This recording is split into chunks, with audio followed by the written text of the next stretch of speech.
Good morning, everyone. Good to see you all back. Now, I'd like to declare open this meeting of the Senate Foreign Affairs, Defence and Trade Legislation Committee. Again, just wanted to acknowledge the traditional custodians of land on which we are meeting today and pay my respect to their elders past, present and emerging. As we are in continuation with the Department of Defence, I just wanted to recap a few things from yesterday. Just a reminder that the committee has set the 12th of June as the deadline for senators to submit written questions on notice, and the committee has set the 24th of July as the date for the return of any answers to questions taken on notice.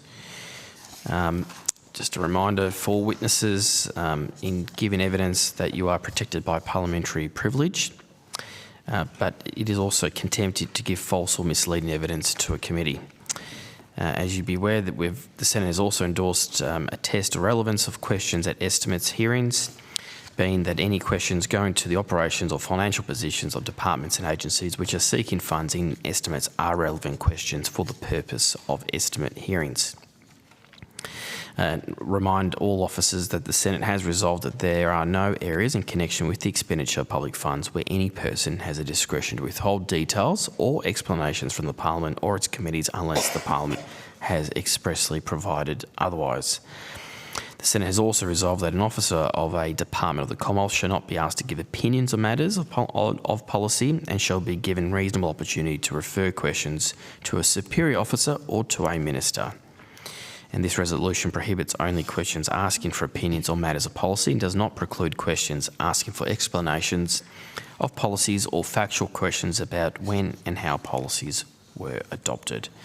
And again, I'll also incorporate into the Hansard order of the Senate on the 13th of May 2009, specifying the process by which a claim of public interest immunity should be raised. Now, just a reminder that microphones remain live unless I instruct otherwise. Also, a reminder to senators of the obligations under the Behaviour Code for parliamentarians to treat witnesses with dignity, courtesy, fairness and respect. Also, a timely reminder, put your phones on silent like mine. And if there are any members of the media, please follow the established media guidelines. And anyone who is in the gallery, welcome. You are not permitted to speak or interfere with the proceedings or with any witness at any point during today's hearing. Now, on that note, we'll recommence with representatives from the Department of Defence. And good morning to Senator the Honourable Jenny McAllister, who's representing the Minister for Defence. Good morning, Minister. Good morning, Chair. And Secretary of the Department of Defence. Good morning, Megan Quinn. Morning. We haven't scared you. You came back. Every day. And good to see you again, Admiral David Johnston, ACRAN. Thank you. Thank you, Chair. On that note, I'm now going to hand over the call to the Deputy Chair, Senator Collins, and then Senator Patterson.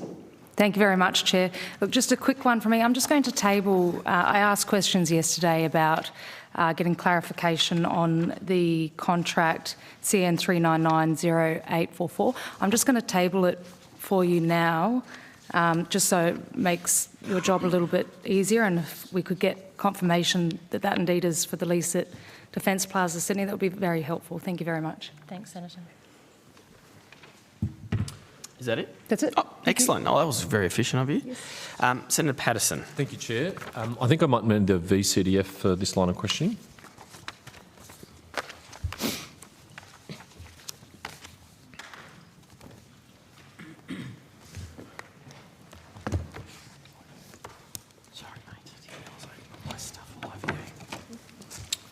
Thank you. Air Marshal, the Deputy Prime Minister disclosed $5 billion of cuts in the IIP over the forward estimates at his National Press Club address and $10 billion over the medium term. I think he called them reprioritisations. As far as I'm aware, on the public record, the only capability which has been disclosed as part of those cuts is the Spartans. What are the other cuts? Senator Air Marshal Rob Chipman, Vice Chief of the Defence Force. As you mentioned, it's just under $5 billion of cuts across the forward estimates. Just to put it in context, in 2024 we cut almost 46% of projects that were existing in the IIP This year, we've cut, delayed or divested about 10%. So it's an order of magnitude different to the scale of cuts that were taken back in 2024. There are only 4 projects that we divested, and some of those we divested in those because they're at the end of their project life.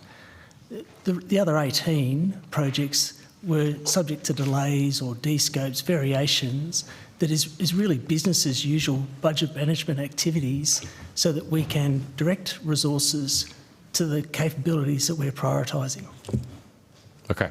That still hasn't answered my question. What are the other cuts other than the Spartans? Senator, it's for the government to announce where it's made delays or divestments. Sorry, Marshall, I can't accept that answer. If you have the information, you need to answer the question. What are the other specific information, Senator. You don't know? I do not have that information with me, Senator. I'll take it on notice. Marshall, surely you are integral to this process. Other than the Spartans, you do not know what other reprioritisations the government has made in the IIP? Senator, I do not have that information with me. I'll take it on notice. Marshall, that is not a credible answer. You're the VCDF. This is well within your remit. You should be able to tell me, other than the Spartans, what the other capabilities are that are being cut. Senator, Chair, the witness has taken the question on notice. Senator Patterson has put the same question to the witness 3 times now. The witness has explained that he's taken it on notice. Minister, as you know well, the government guidelines for witnesses are very clear that questions cannot be taken on notice as a way to avoid answering a question if the witness knows the answer to the question. I don't think it's credible to believe that the VCDF does not know what the other capabilities are that have been reprioritised in the IIP. And I think the Australian public is entitled to know. There's no way the Spartans make up $5 billion of cuts over the forwards on their own, or certainly not 10 over the medium term. So what are the other capabilities? Senator, some of the capabilities that we delayed or rescoped weren't even approved. They weren't even in contract. So we've made adjustments to an investment program that is business as usual. It's about reprioritising resources to where we see the highest capabilities to deliver the National Defence Strategy. There were other capabilities that are in contract, and we still need to work those issues through with vendors before we can make public announcements. They're commercially sensitive. I'm absolutely prepared to accept that there are good reasons for these reprioritisations. There may well be, very defensible, very explainable reasons, but if you don't tell us what they are, then we are left to speculate. So it sounds like from the answer that you just gave me that you are familiar with which programs we're talking about. So which programs are they? Senator, so the Senator is now asking the same question for the 4th time. Air Marshal Chipman has provided a response indicating, firstly, that he's taking it on notice, and secondly, that at least in part that would allow consideration of what can be provided appropriately given some of the sensitivities, including the commercial nature of some of the decision making. I think more broadly on the IIP, as Air Marshal Chipman has indicated, of course we consider the program, and we look for opportunities to make room for the highest priorities and to reprogram elements of the program. It's not unusual. What it does do is distinguish us from the way that the previous government approached this, which was to allow the IIP to blow out to a point where there was no possibility of meeting the funding commitments that had been made by the previous government.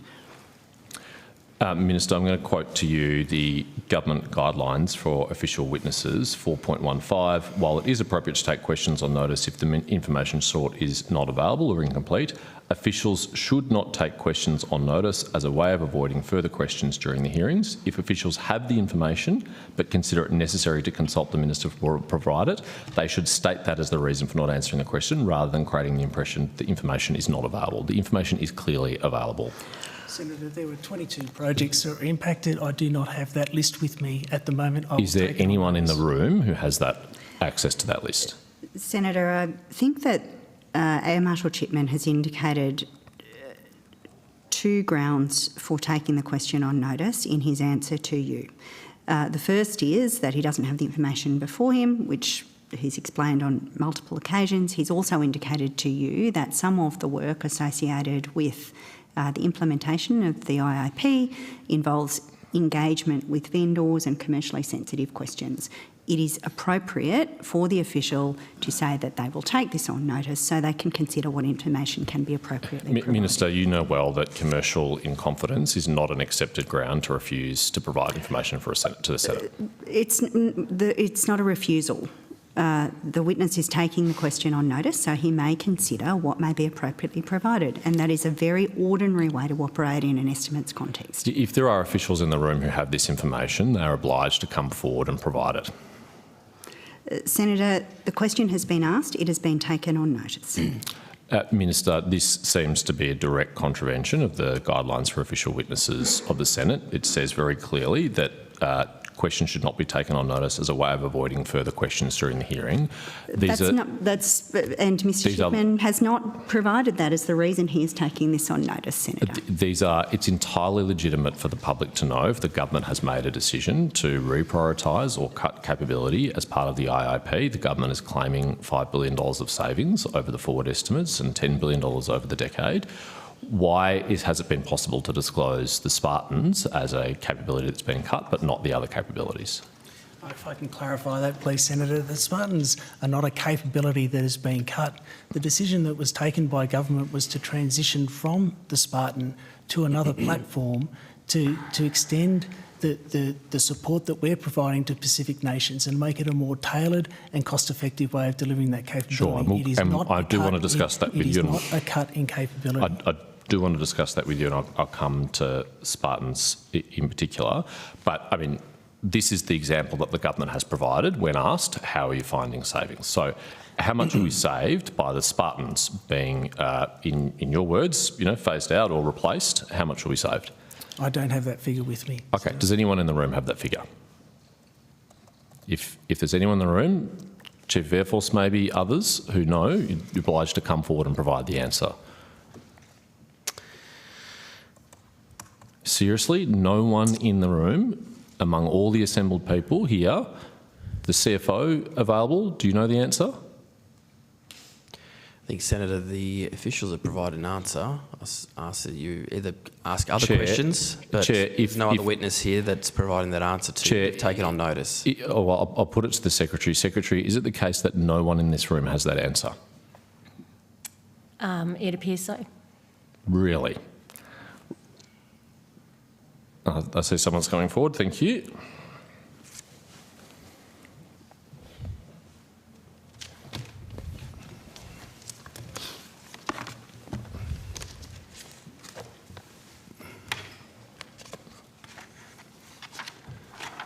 Senator Air Marshal Steve Chappell, Chief of the Air Force.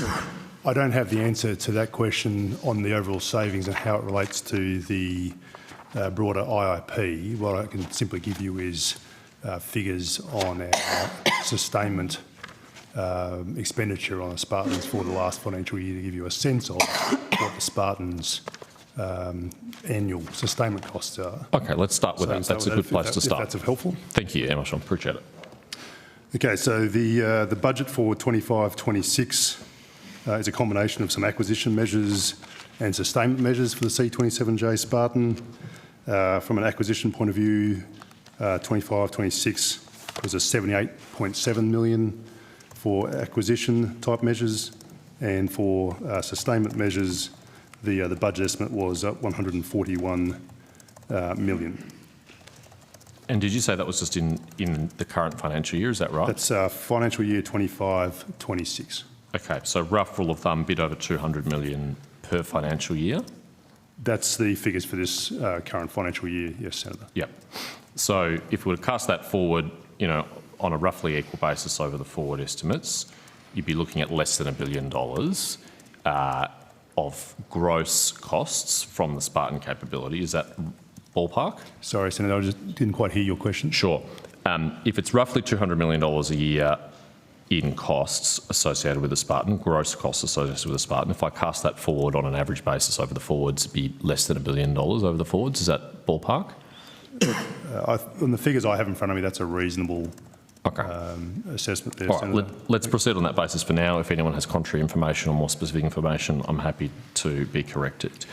So if the Spartan in gross terms is only going to save less than $1 billion from the IIP over the forward estimates, that means at least $4 billion of other cuts in the forwards. Is that right, Air Marshal Chipman? Well, we wouldn't categorise them as cuts, Senator. Okay. We describe them as reprioritisations for a reason. I don't want to have an argument Sure. Yes, well, it's a point worth making. I mean, the funding obviously remains within the IIP, but we sensibly prioritise the capabilities that we seek to deliver within the program.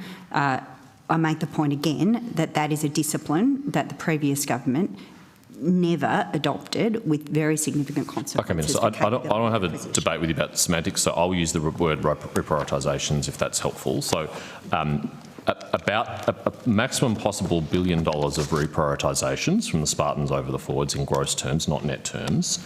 That leaves about $4 billion at least over the forwards in other reprioritisations. Is that in the ballpark, Air Marshal Chipman? Senator Patterson, just before, I think you're putting weight to just the sustainment costs. Of course, there may have been obsolescence treatment and other requirements for the platform to maintain. This is all the information you're giving me, so if you have further information, I'm happy to hear it. No, I'm just saying you're extrapolating a figure that is based on a one-year sustainment. I know, I'd rather not extrapolate, but this is the only information you're giving me. If you have more specific information, please provide it. No, I'm just making the observation that when you aggregate it on that basis, it may not be accurate. Yeah. I do not have... I fully accept that. This is a very rough back-of-the-envelope calculation because you're not providing me with the specific figures. If you have the specific figures, this will be a much more helpful conversation. Does anyone have that information? Senator, can I just offer some more context? You're talking about $5 billion over the forward estimates. The total value of the IIP over the forward estimates is about $115 billion. So we're talking about less than 4% of the total value of the IIP. And of that 4%, 18 of the 22 projects were delayed or rescoped. They're not cut. They're just adjusted in the delivery profile so we can direct money to higher priorities. Okay. Context is really appreciated, but answers are even better. So we know there are 4 programs that are cuts, in your words, right? One of them is the Spartans, 3 others. What are the 3 others? There are 4 divestments. I do not have that answer with me, Senator. Divestments. Can that answer be provided, reasonably soon? Like this shouldn't be a difficult question to answer. I'm sure there's someone in the room, frankly, who knows what the answer is. I'll take that on notice, Senator. Yeah, but if you take it on notice and provide it to me in a month's time, then there's no opportunity for follow-up questions. I think these are reasonable questions for the public to have answers to. Is it something you're going to be able to provide today? I'll take that on notice, Senator. Okay, coming back to the Spartans. I will endeavour to come back to you today, Senator. Pardon? I will endeavour to come back to you, but I will take it on notice. Thank you. All right, coming back to the Spartans. Of course, as you say, Air Marshal Chappell, this capability has to be replaced and the replacement will have costs. So the numbers that we were talking about before, the roughly $200 million a year, that's just the gross savings. The net savings will be less because we'll have to replace it with something else. What is the department's assessment of the cost of replacing the Spartan with an alternative platform? Senator, we don't have that assessment yet. We are currently working through the options to provide to government on what the replacement set would be to achieve the effects we're looking to achieve for Australia and our South West Pacific partners. 35 Squadron, which is the squadron that operates the C-27J at RAF Base Amberley, has done a superb job over the years operating and sustaining the C-27, and I know many members of Australia will remember its fine performance in various disaster relief and humanitarian missions here in Australia and around the region. So they have done a phenomenal job. We are now working with them and the broader air domain team to develop options to replace the Spartan to provide the airlift and surveillance effects for our Pacific partners and optimise the rest of the air mobility fleet. Sure, but I mean, to arrive at the savings in the IIP, you must have to make an estimate of the replacement costs, am I right, Air Marshal Chipman? Yes, Senator, we did make an estimate, but as the Chief of Air Force has commented, we're now going through market testing to understand what those actual savings might be. Right. But we have made an estimate. All right, what's the estimate? I don't have that figure with me, Senator. Okay, does anyone have that figure in the room? No, I mean, these are basic questions about the IIP, reasonable questions you could expect to be asked in Senate estimates. Witnesses really should become prepared to be able to answer these questions in the room. Otherwise, the whole process of Senate estimates asking follow-up questions is seriously impacted. Senator, it's less than $1 billion. It was in the order of hundreds of millions. Okay, thank you. That's really good. At least ballpark figures for now are good. I look forward to more detail on notice. So again, coming back to the original question, if it's in hundreds of millions of dollars, that means the large burden of the savings in the forwards is being made up with other capability cuts. Can you tell me, of the other 3 programs that are being discontinued or divested, I think was your language, what share of that do they make up proportionately, roughly? Senator, if I can just recharacterise your question. Please. The vast majority are not made up by cuts. Okay. The vast majority are made up by delays or rescoping of projects to reprioritise resources to our highest priorities. They're not made up of cuts. Okay.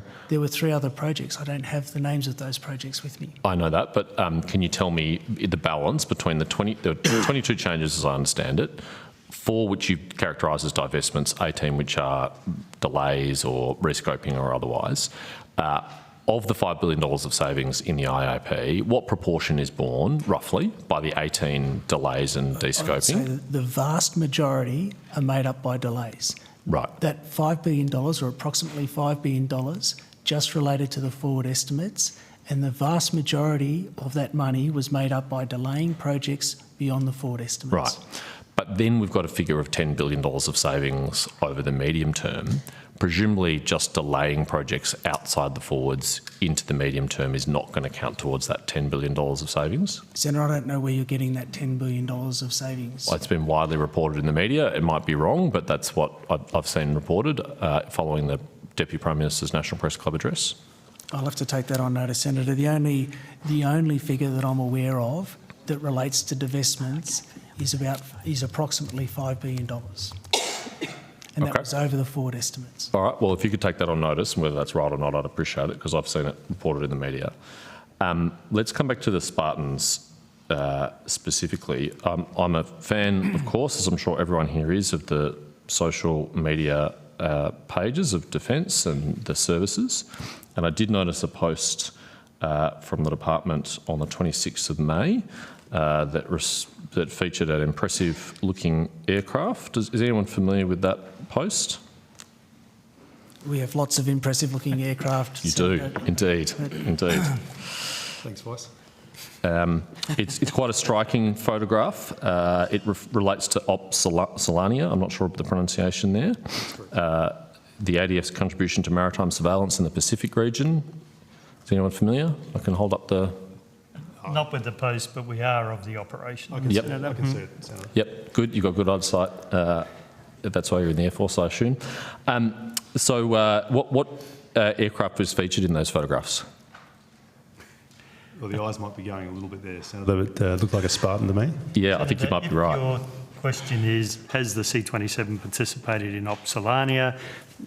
I'm not sure what's on the aircraft. The answer is yes, we have used that aircraft for that particular operational purpose. Yeah, I mean, there are 10 images, very striking images, mostly of the aircraft, some other ADF assets and personnel, but I think 5 or 6 of them of the aircraft. It's slightly ironic to post a herogram about a capability that we're getting rid of. Not at all. And I think Chief of Air Force has spoken well to this. We are very proud of the role that 35 Squadron has played in Australia and across the region, and the role that they play will endure. The decision that was taken by government was to answer the question, is the C-27 the best platform for the role in which it's fulfilling today? And our assessment of that is that it is not the most cost-effective way of delivering that capability. That assessment is based on the history of this platform. It was bought as a battlefield airlifter. We were never able to upgrade it to the extent that it was survivable on a modern battlefield. So we've now got a platform that was designed to operate in combat that is now largely geared to doing support in the Pacific. And we've got high ambitions for the Pacific Air Aviation Security Program. We've got a we've got an opportunity not just to support our partners in the Pacific, but to help them grow their own air capability so that they can provide air transport and maritime domain awareness missions for themselves. That's where we would like to be. We will not get there with a complex, expensive platform like C-27. Right. So I hear your, praise for the squadron, and no one's suggesting the squadron is being, diminished. But if you're confident that the Spartan is not the best platform for this task, what is a better platform? Well, we're going through, I'll leave it to Chief of Air Force. Please. Yes, so Senator, that's what we're doing right now, working with our teammates here in Defence, including the Capability Acquisition Sustainment team in the air domain, and with and through them, looking across industry to, pull together what would be available, what would be appropriate, so we can develop the option set to provide advice to government on the replacement effects for the Pacific. Sure, but to make a judgment that it's not the best capability, you must know there are other capabilities that are better. There are a number of other capabilities that we believe could provide the airlift and the surveillance effects for the Pacific that are, as Vice Chief just talked through, going to be more cost effective than using the C-27s for those mission sets, and allow us to put the resources into optimising the remainder of our air mobility fleet, our C-17s, our C-130s, noting they are going to be replaced starting later this decade with 20 new ones, replacing the 12 we currently have, plus the KC-30. So that's where we're looking to optimise the fleet and provide the right effects for Australia and the Southwest Pacific, and to include building capacity and capability with our Southwest Pacific partners. Can you give me some examples of possible airframes? Not to be held to them, I could offer you a couple of views. Please. But they would include things such as Dash 8s, there's Twin Otters, there are CN 235s and other similar type of platforms. So there are a range of crewed platforms. There are also potentially uncrewed options that we'll be looking at there as well. Some that might be available in the commercial market, some that we may well be developing as well. There are combinations of using traditionally crewed platforms with uncrewed systems operating them, which we're also developing. So there are a wide range of options that we might look to provide those effects. I am by no means an expert on aircraft, but so help me. Some of those alternatives that you outlined are civilian or kind of commercial style planes, aren't they? That's correct, Senator. Right, and so you don't think that a kind of, more military capability is necessary for this environment? Senator Patterson, if I might just step in. So I'll just reiterate the purpose that we're using the aircraft and what we're seeking to achieve in the Pacific includes operational effects, the surveillance of their maritime regions, the ability to provide cargo and people movement. So there's a series of operational effects. There's also an important body of work around training their pilots, lifting their air crew, and doing that in a type of airframe that is more commonly found through the Pacific, where the support base, the engineering maintenance facilities are more readily available. The logistics support is there to support them. So the options that we are looking at, the type of roles do not need to be performed by military aircraft. You would recall we used Dash 8s for our own maritime surveillance in a constabulary mission to support the Maritime Border Command.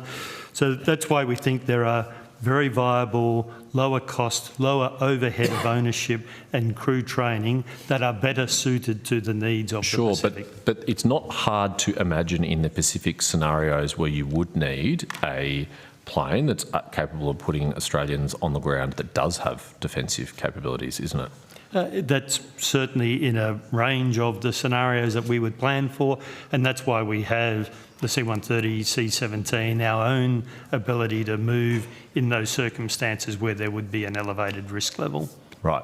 So if there was civil unrest, for example, if we didn't have effective control on the ground on the island that we're trying to put personnel onto, if you didn't have the Spartan, you could use other military airframes that have the defensive capabilities. Yes.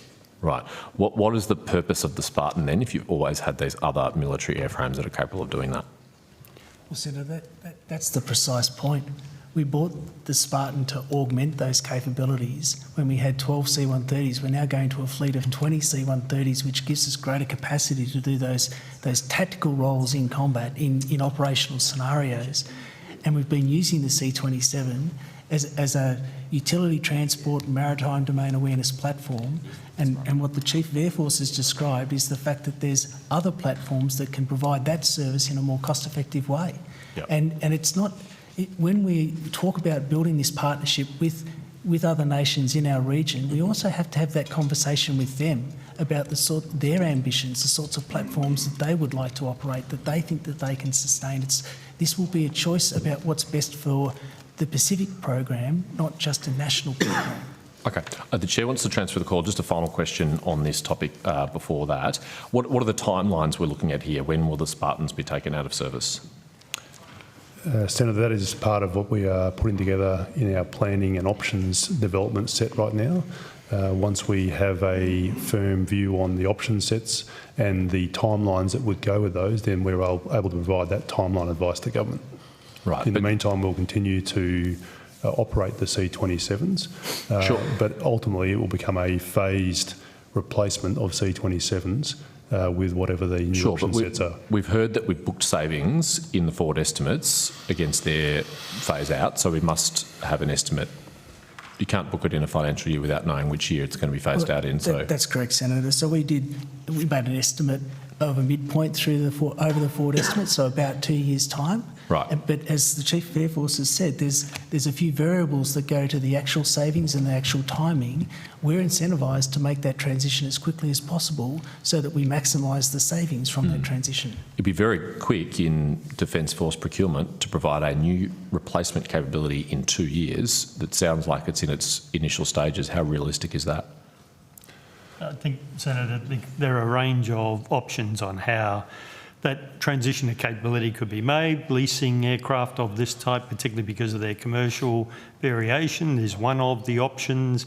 So there are different ways that we could either through interim or long-term capability transition meet that objective timeline. Okay, thanks, Chair. Right. Thanks a lot, Senator. Now I'm going to come to Senator Lambie and then Senator Shoebridge and then Senator Pocock. Just so people know what's going on. Off you go, Jackie. Thank you. Thank you, Chair. Thank you, Chair, and good morning.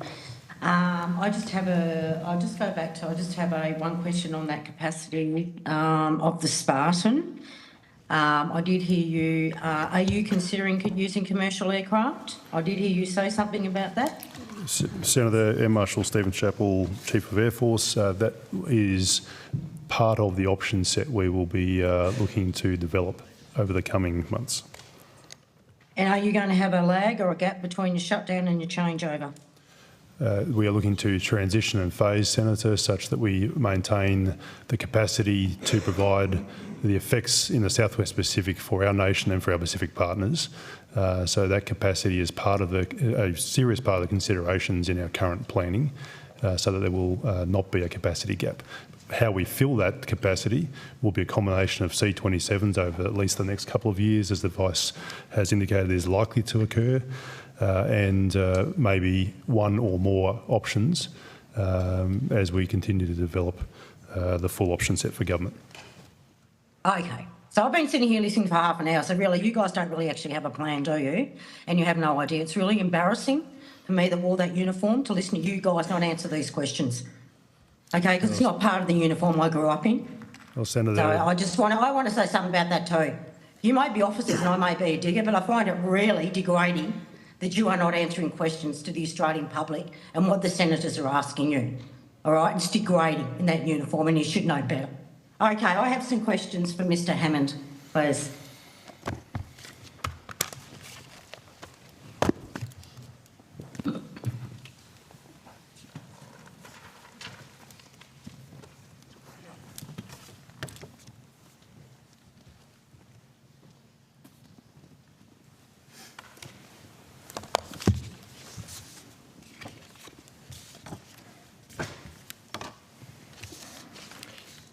Senator Vice Admiral Mark Hammond, Chief of Navy. I assume that's me you're referring to. That is, sorry, it is Mr Hammond. How are you?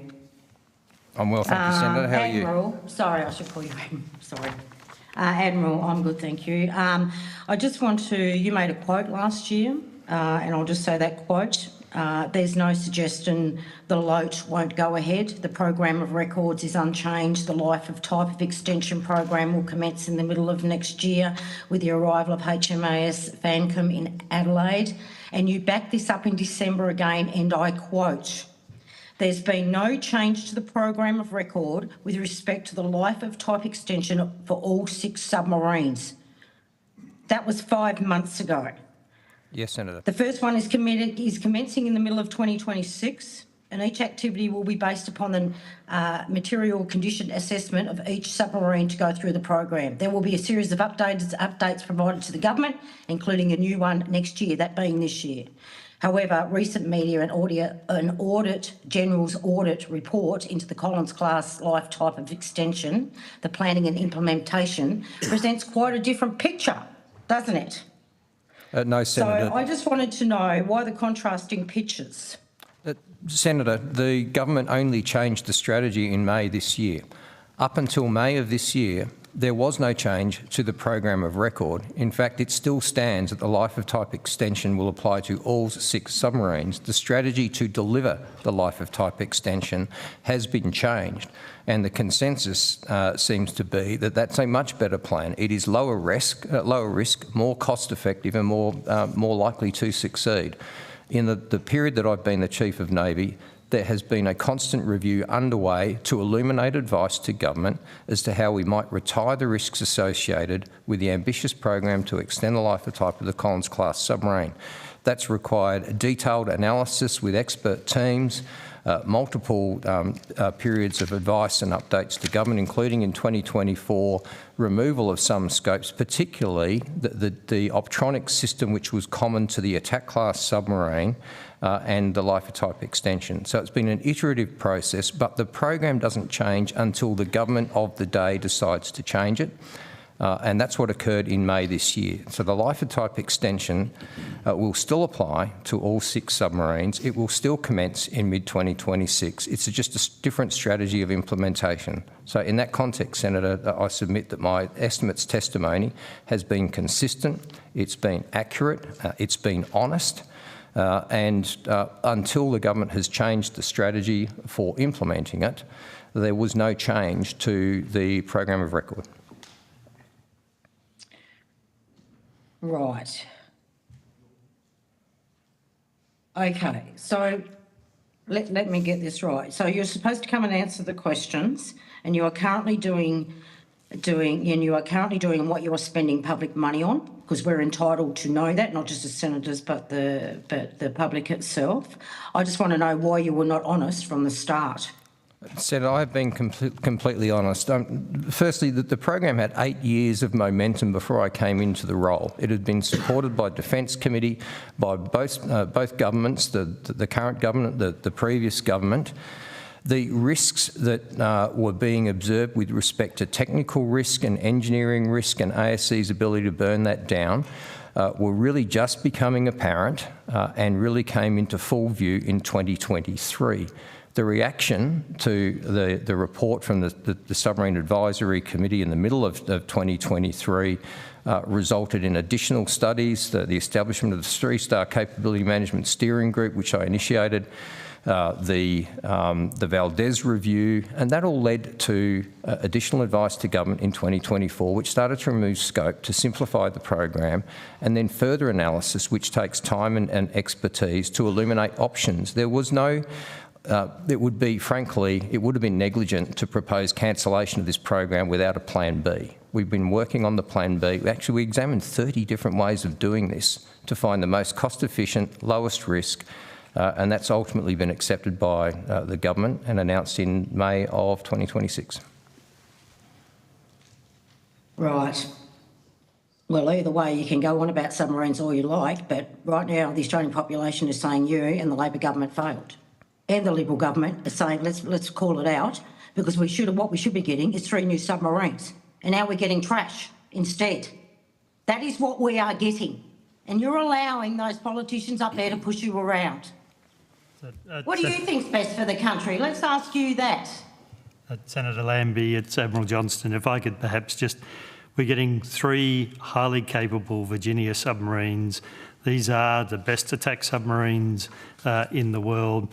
With the first time it's ever been transferred from another nation, the United States, to any other country. It is important the way we talk about this capability, as you say, to ensure the public is well informed. And I would just put on the public record, these are extraordinary, capable platforms who will come to us with a long life remaining in that submarine fleet, and it would be inaccurate to portray it in any other way. Okay, and we're definitely getting these ones? Yes, Senator. Are you sure? Because we were waiting for the new ones. We are confident in the pathway. You're confident? Yes, Senator. Okay. Any document that you can share that actually says that Donald Trump signed off on that or someone signed off on that? Where are we up with negotiations with the Americans? That you might be aware, Senator Lambie, when President Trump made a statement late last year where he indicated during the occasion of our Prime Minister's visit to the United States that the AUKUS program is full steam ahead. And that it's not full steam ahead. We're not getting through. That's rubbish. You are misleading the Australian people. We're not getting what we wanted. We're not getting 3 submarines, mate. We're not getting new ones. We're getting old ones. So the United States of America, Donald Trump, has done us over. Just admit it. The people are listening to you out there. We're calling it out. You're just making yourself look silly. All right, let's go on to, let's do this. The Block 4, right, that's your Block 4 submarines. Your Block 4s have an additional weapon payload section in the middle. Is that correct? Senator Vice Admiral Hammond, Chief of Navy, the Block 5 onwards have the Virginia payload module, which uplifts the Tomahawk capability from 12 rounds to 40. So technically, no, that's not correct. The Block 4 do not have the Virginia payload module. Okay, so the new ones that you are getting, they fit more missiles in them. Is that correct? Senator, the Block 4 Virginia-class submarine carries 26 torpedoes and 12 Tomahawk land attack missiles. It is an improvement on the previous blocks in terms of design and maintenance and cost of ownership. It's actually a lower cost of ownership platform. And in 2023, the announcement was that Australia would buy 3 Virginia-class submarines. It was subsequently announced that the first 2 would be in-service transfers, proven in-service capability that have then gone through a maintenance activity and will be provided to us with more than 20 years of life. And we'll have the weapons to fill those? Senator, absolutely. The guided weapons enterprise is uplifting deliberately, as directed by government, holdings of war stock capability, and that will include future purchases of Tomahawk land attack missiles for Virginia-class submarines. Okay. I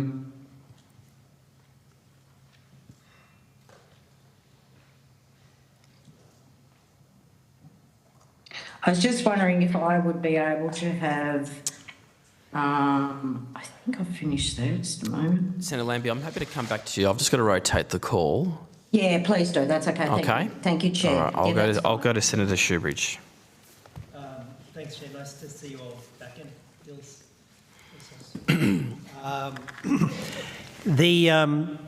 An FOI produced the defence briefings for last estimates, and when it comes to Australian forces embedded in US submarines, in the US military, it made a number of points. But first of all, how many Australians are currently embedded across the whole US military? How many Australian defence personnel are now with the US military? Senator Shoebridge, I have a number which is both the United Kingdom and the United States. I don't have a breakdown just by the US, but as of the 1st of April this year, there were 822 defence people in the United States and United Kingdom. That comprises 729 Australian Defence Force and 96 Australian Public Service personnel. All right. Can you, over the course of this morning, Admiral Johnson, get the breakdown between the US and the UK? I will try to do so, Senator. But 729 ADF personnel embedded in either the US or the UK?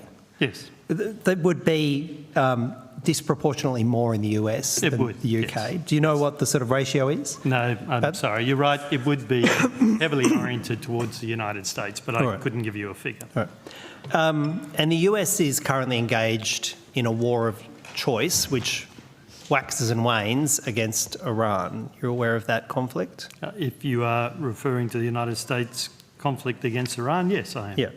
And you're not challenging that it was a war of choice, are you? Senator, that characterisation is really up to the United States more than me to offer a view on.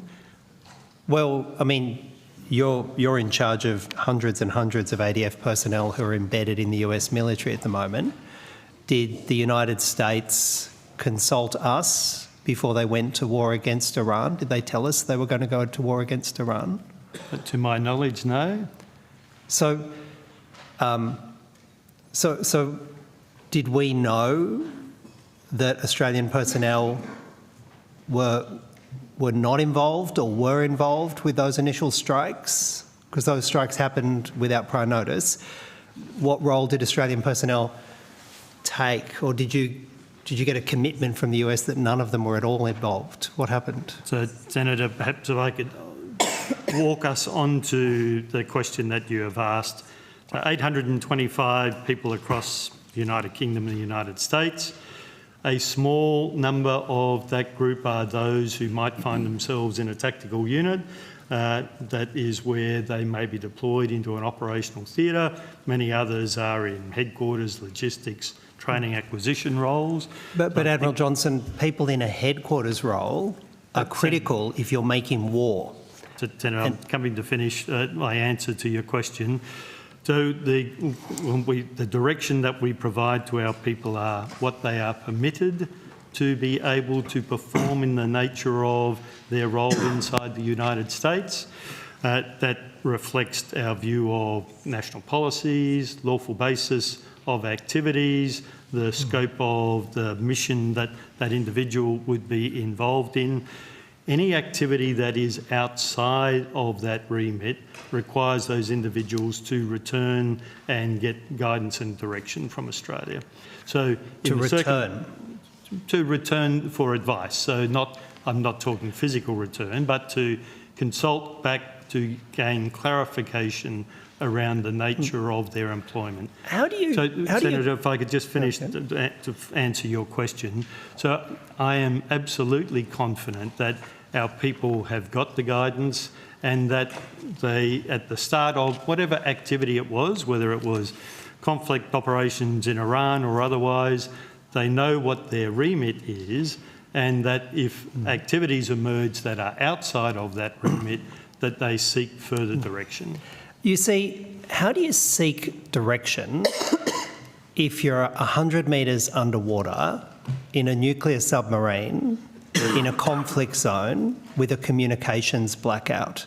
How would somebody in those circumstances seek direction? Do they pick up their mobile phone? Do they send you an email?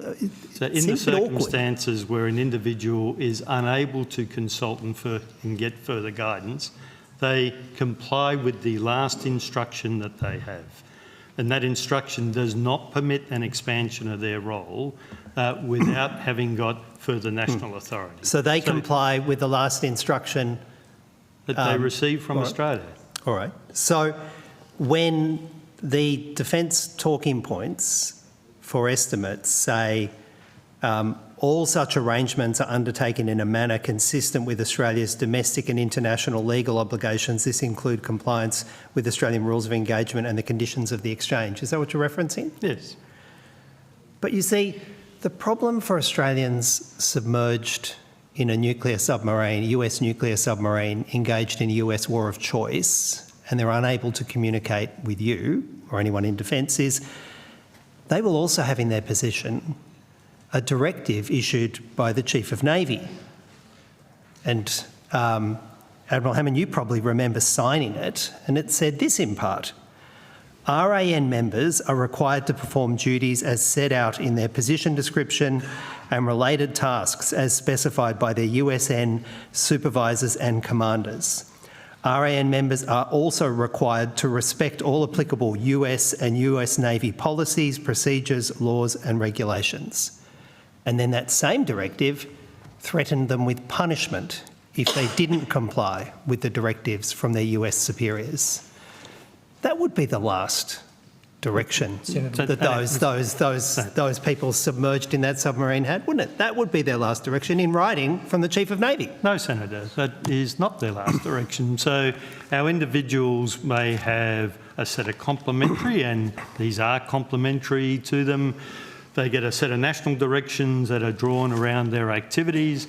The Chief of Navy can explain the purpose of that, but that is to provide, so the command of Australian military personnel come from Australian commanders. When we have people embedded in any nation's unit, that there is a degree of authority that is provided to enable them to respond to lawful or legitimate direction that they get, consistent with Australia's national policies and the authorities that are provided. Well, they may have heard the Australian Prime Minister support this war, because the Australian Prime Minister was the first national leader on the planet to come out and support this war. So they may have heard, or they may have been told, that their Prime Minister supports the war. They've got a directive from the Chief of Navy saying you have to do everything your US Navy superiors say, and if you don't, we'll punish you. Are you saying then uniformed personnel on the submarine then have to make some kind of subjective decision about whether or not this is a war that they would be a part of? What are you saying, Admiral? No, I'm not saying that, Senator. I'm saying our people have a clear set of instructions that enable them to understand their authorities, the limitations of their employment, and their response in their employment is based on those instructions. And until those instructions or directives are changed, they continue to comply with what they have. So what were their directives? The hundreds and hundreds of ADF personnel who are still embedded in the US military, do they have a directive to say you can take no part in this war of choice that Donald Trump and Benjamin Netanyahu have opened against Iran? Is that the directive they have? If not, what is their directive? So the directive and there are role-specific elements of it, but the clear purpose is Australia is not involved in offensive operations against Iran. A number of people may have the ability, depending on their task, around defensive missions, and the government has used the E-7 aircraft as an example of how that type of role would be performed in a defensive mission set to support UAE and the Gulf states. So our people have a very clear understanding of that remit that limits a number of them to defensive roles only, as authorised by the Australian government. Limits a number of them to defensive roles. Was that a directive that's happened since the conflict broke out? Have you got it in writing somewhere? I mean, I've got the Chief of Navy's written directive saying they have to follow all their US superiors' directives. Have you got something in writing that's been distributed to the hundreds and hundreds of Australian defence personnel embedded in the US military?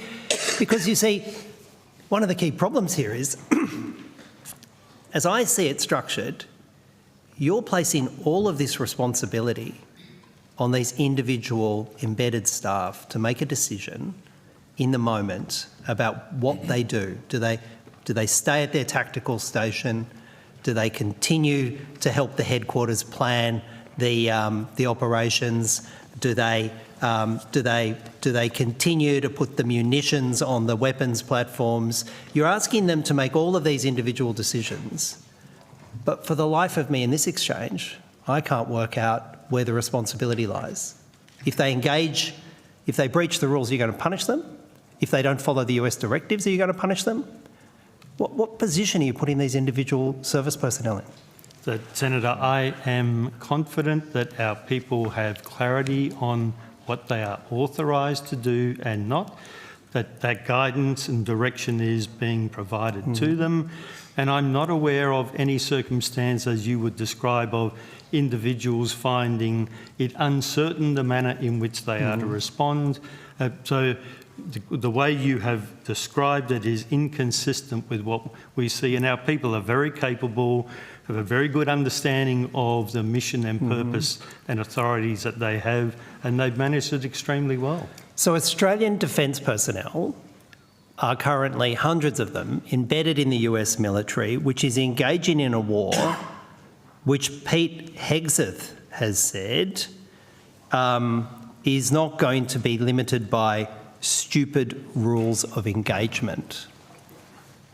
Have you given a directive to Australian defence personnel that because the US has said they're not going to be limited by international law, the traditional rules of engagement, have you given them a directive to say you can have no part in this conflict, which is in breach of international law?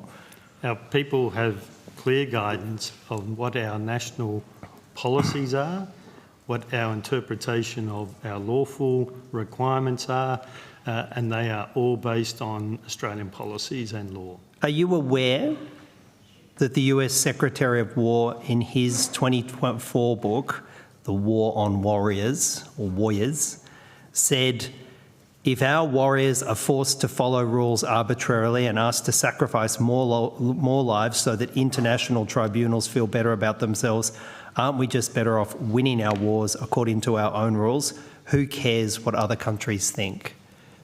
Do you think it's a problem that the US Secretary of War doesn't care what Australia thinks about rules of engagement when we have hundreds of Australian defence personnel embedded in their military right now? Do you think it's a problem he doesn't care?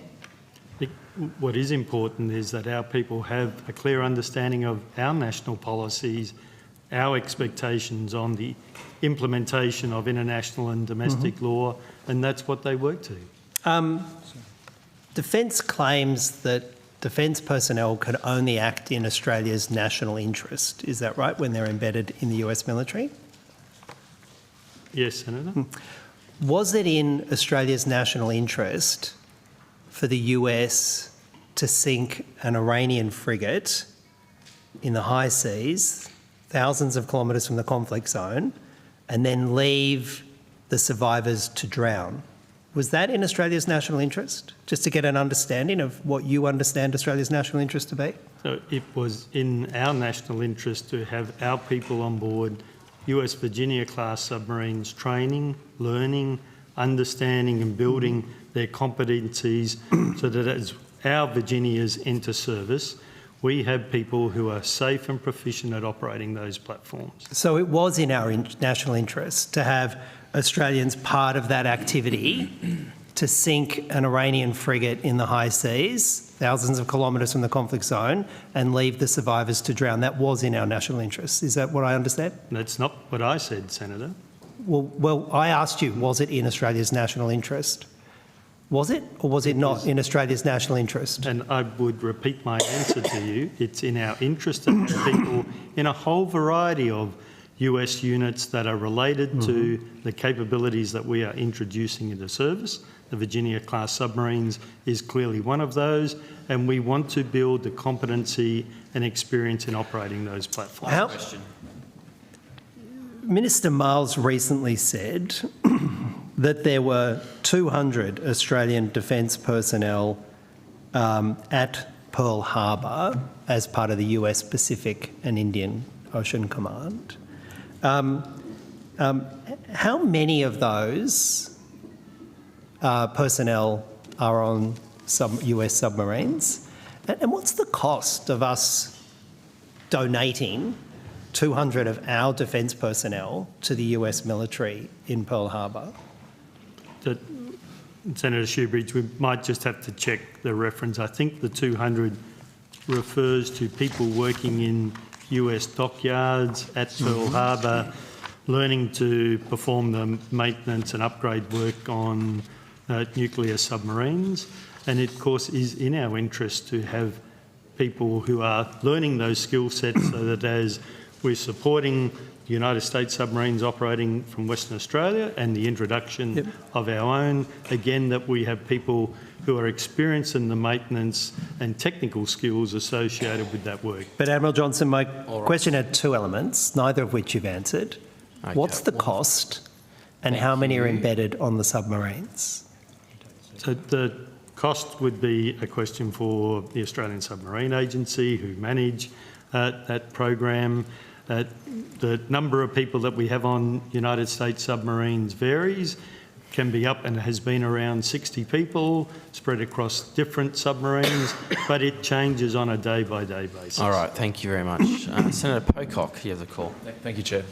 Thank you very much for your time this morning. On the 1st of April, the Senate passed a motion that I co-sponsored with Senator Shoebridge, which called on the ANAO to reinstate the Major Projects Report, the annual review of the Department of Defence major defence equipment acquisitions. Are you aware of that Senate motion? So, Senator, we are aware of the back and forth on the major projects. So we'll just get the microphone working. We can't seem to hear. Thank you, Mr. Try again, Megan. So we are aware of the discussion around the major projects and with ANAO. This has come up in different forums and we are aware of the ANAO's view around the veracity and usefulness of that process, how it's changed over time and how, in their view, they believe the ANAO's program of audits of individual projects will provide greater utility to the Parliament, just drawing to the JCPAA letters that the head of the ANAO has provided. So, but we can answer other questions. Thank you, Ms. Quinn. And I wanted to go to what the Auditor General has had to say about this, because after this Senate order, she wrote to the President of the Senate and said, as a result of Defence's removal of information, transparency has diminished, as has the ANAO's ability to provide meaningful analysis in the Major Projects Report. Have you been withholding or removing information or withholding it from the ANAO? Rachel Kutchma, Acting Deputy Secretary for the Capability Acquisition and Support Group. Senator, we don't withhold information from the ANAO. We allow them the access that they require to the records that we have, and then we make a determination internally about what's suitable for public release. So Senator, the ANAO do... Sorry. Oh, I was simply going to say, Senator, I don't have the correspondence that is in front of you. Perhaps you could table it because it's difficult for witnesses, including myself, to respond if we can't see the documents you're referring to. Sure, it's tabled in the Senate, but happy to retable it for you, Minister.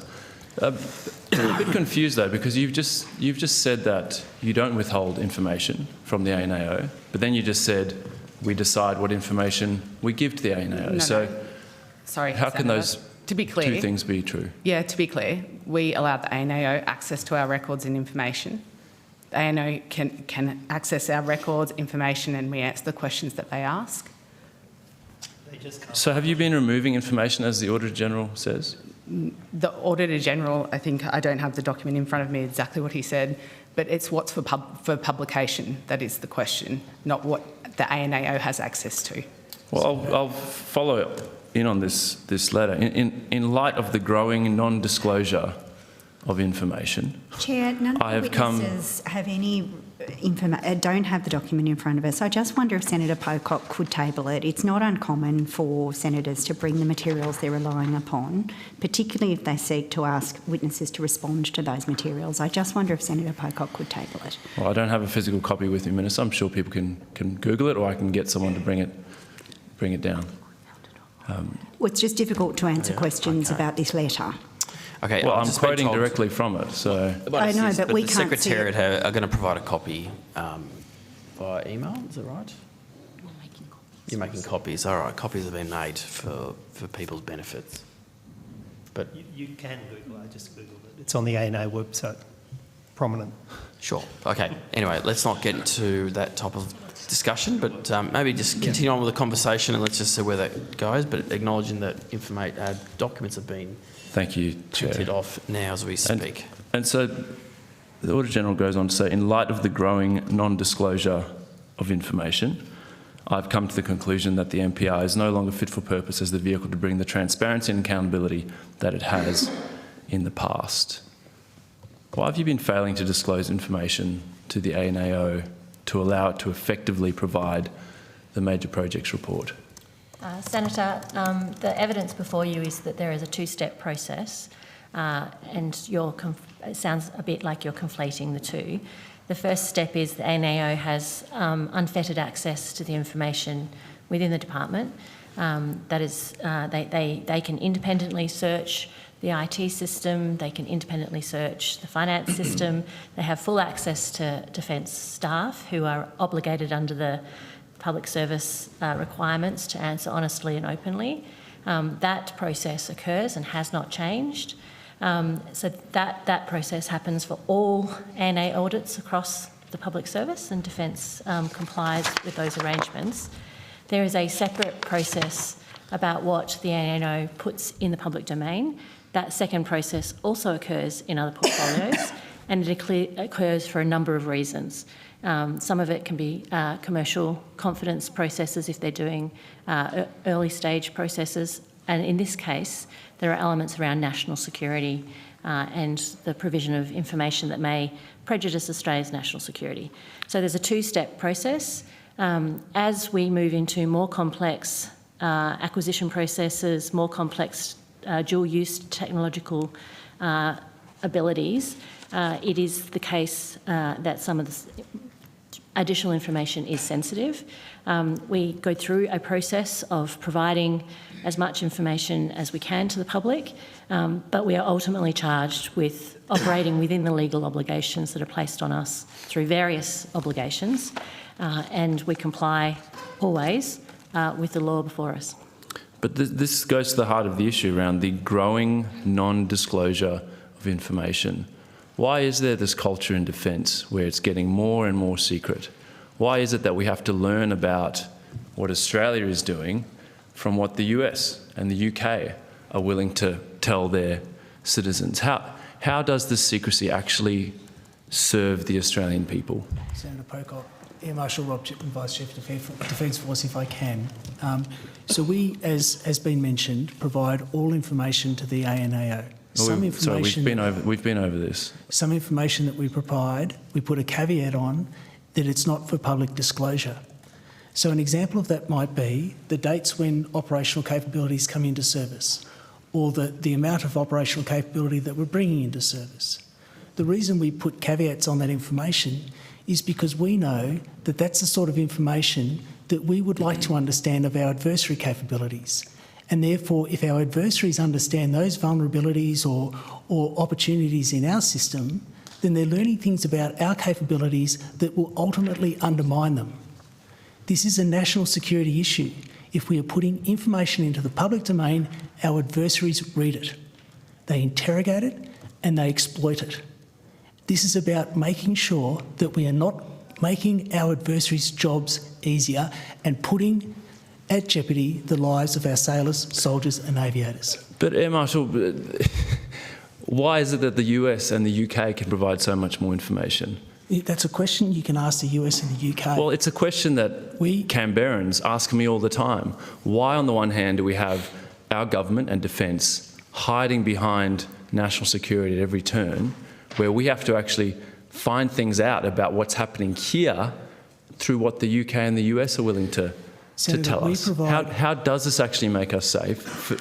Where I sit and what I hear from a lot of Canberrans is this is essentially just a shield from transparency, where you say, well, we couldn't possibly tell you if something's running late and over budget. Senator, there is no shield from transparency. All information is provided to the ANAO. When they provide assessments of Defence's performance, it's with all information available to them. It's just that some of that information that we provide to them is not made available for public disclosure. So how are senators and the public meant to know what is actually happening if it's not available to public? What good is that? I don't mean to speak for the Auditor General, Senator, but if you go on and read her letter, then it will talk about how she sees performance audits and deep dives into specific capabilities as providing that transparency. But let's not forget, she's saying that because due to the lack of transparency from Defence, transparency has diminished. She's essentially saying that the major projects report has become far less meaningful because Defence simply won't allow the ANAO to publish information. And I've given you the reasons why we have put a not-for-public disclosure clause on some of the information in the major projects review. It is a genuine assessment that that information going into the public domain jeopardises our capability.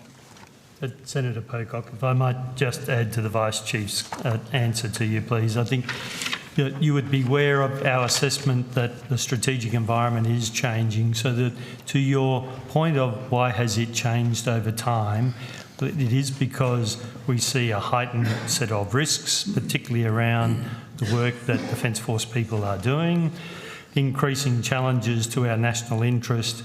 We are very clear that there are a series of intelligence collectors that are very much looking to better understand the capabilities that the Australian Defence Force has and therefore the options that we can provide to government. So while the auditor has full access to all classified and unclassified information, we do the job of these other intelligence agencies when some of the most sensitive details are put out in an Australian report. Mm-hmm. Well, I put it to you that one of the biggest risks to the Australian people, as I see it, is Defence not actually delivering the capability we need on time. And so how are we meant to hold you to account when none of this is made public? So I think, Senator, as the Vice Chief indicated, a series of performance reports at multiple levels, including at the ANAO. Some of the deep dives into specific capabilities will provide those set of insights. The proportion of material that is indicated as not for public release is very small, and it is, and we understand the notion and the importance of transparency. It is limited to those set of circumstances where we think there is genuine harm that could be caused to our national interest. But there are other mechanisms by which insights are gained to the performance of the department. But surely the... Last question, Senator. The things that you're withholding are generally the cost information and the schedule information, the two most important parts of it. And so you can't seriously say that there is scrutiny. And at a time where we're seeing a declining trust in institutions and in governments, surely now is the time to actually be more upfront with the Australian people and not to hide more and more things. Senator, the information that is not for public disclosure relates more to schedule and volume of capability, not cost.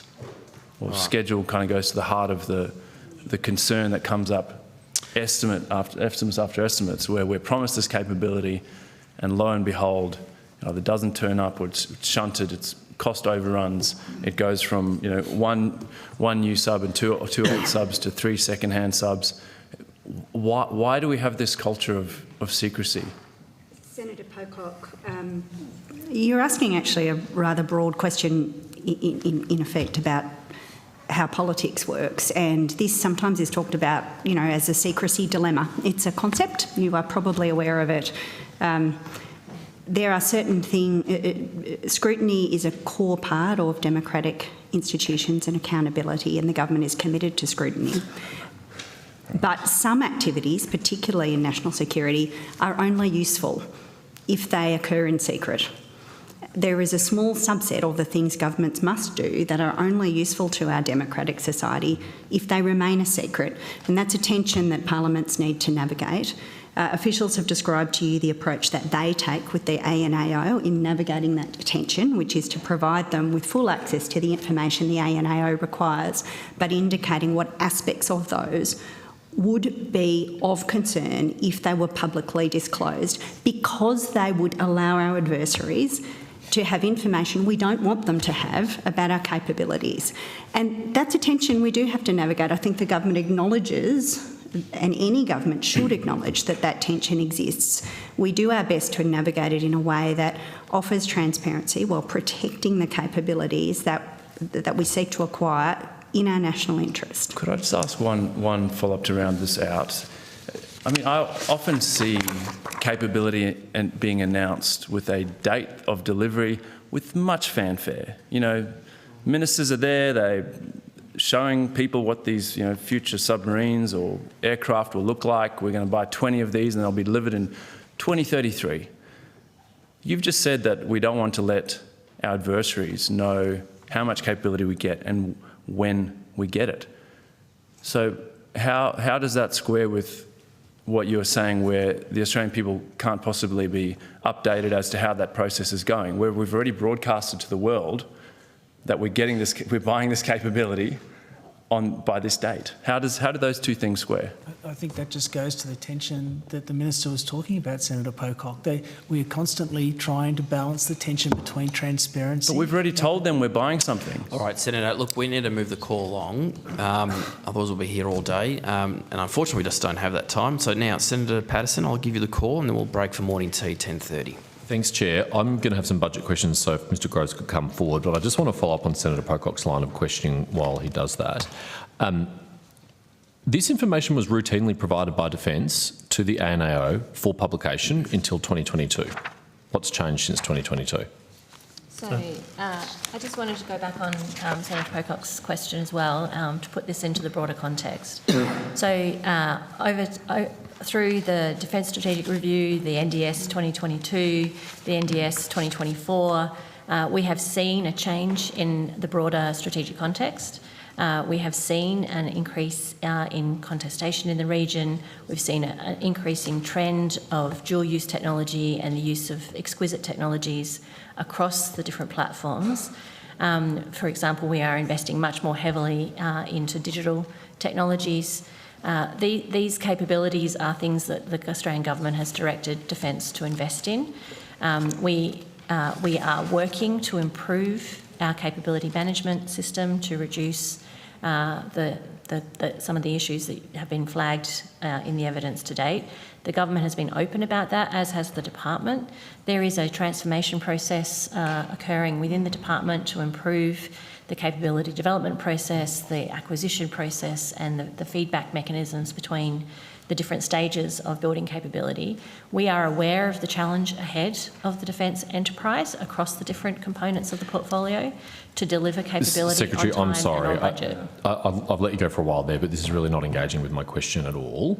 Why was this information able to be provided to the ANAO for publication and review by the Joint Committee until 2022, but it is no longer able to be provided? So the information is still provided to ANAO. Not for publication and review by the JCPOA. The step is about what under the assessment of national interest and security considerations, what should not be for publication. So it wasn't a threat to national security to provide this information in 2022, but in 2023 it became a threat to national security. So the assessments change in the context of the environment we're in, the nature of the projects, and the nature of the information requested for publication. So no, sorry, I don't think there's been. time. Are you saying, is your evidence that the ANAO has asked for different information? So the nature of the projects that the ANAO is reviewing have changed as the nature of the projects. No. Many of these projects are the same projects. Hunter-class frigates, for example, previously provided to the ANAO for publication so the JCPOA could provide parliamentary oversight, now no longer provided. What has changed about that program that it was not a national security risk to provide the information about delays in 2022, but by 2023 all of a sudden it was?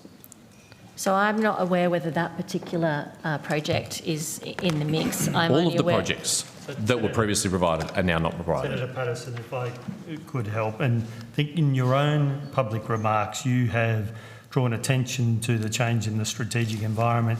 In my opening remarks yesterday... Yes, since 2016, not in 2022. In my opening remarks yesterday, I indicated in the year 2024 there was more state-on-state conflict than at any time since the end of the Second World War.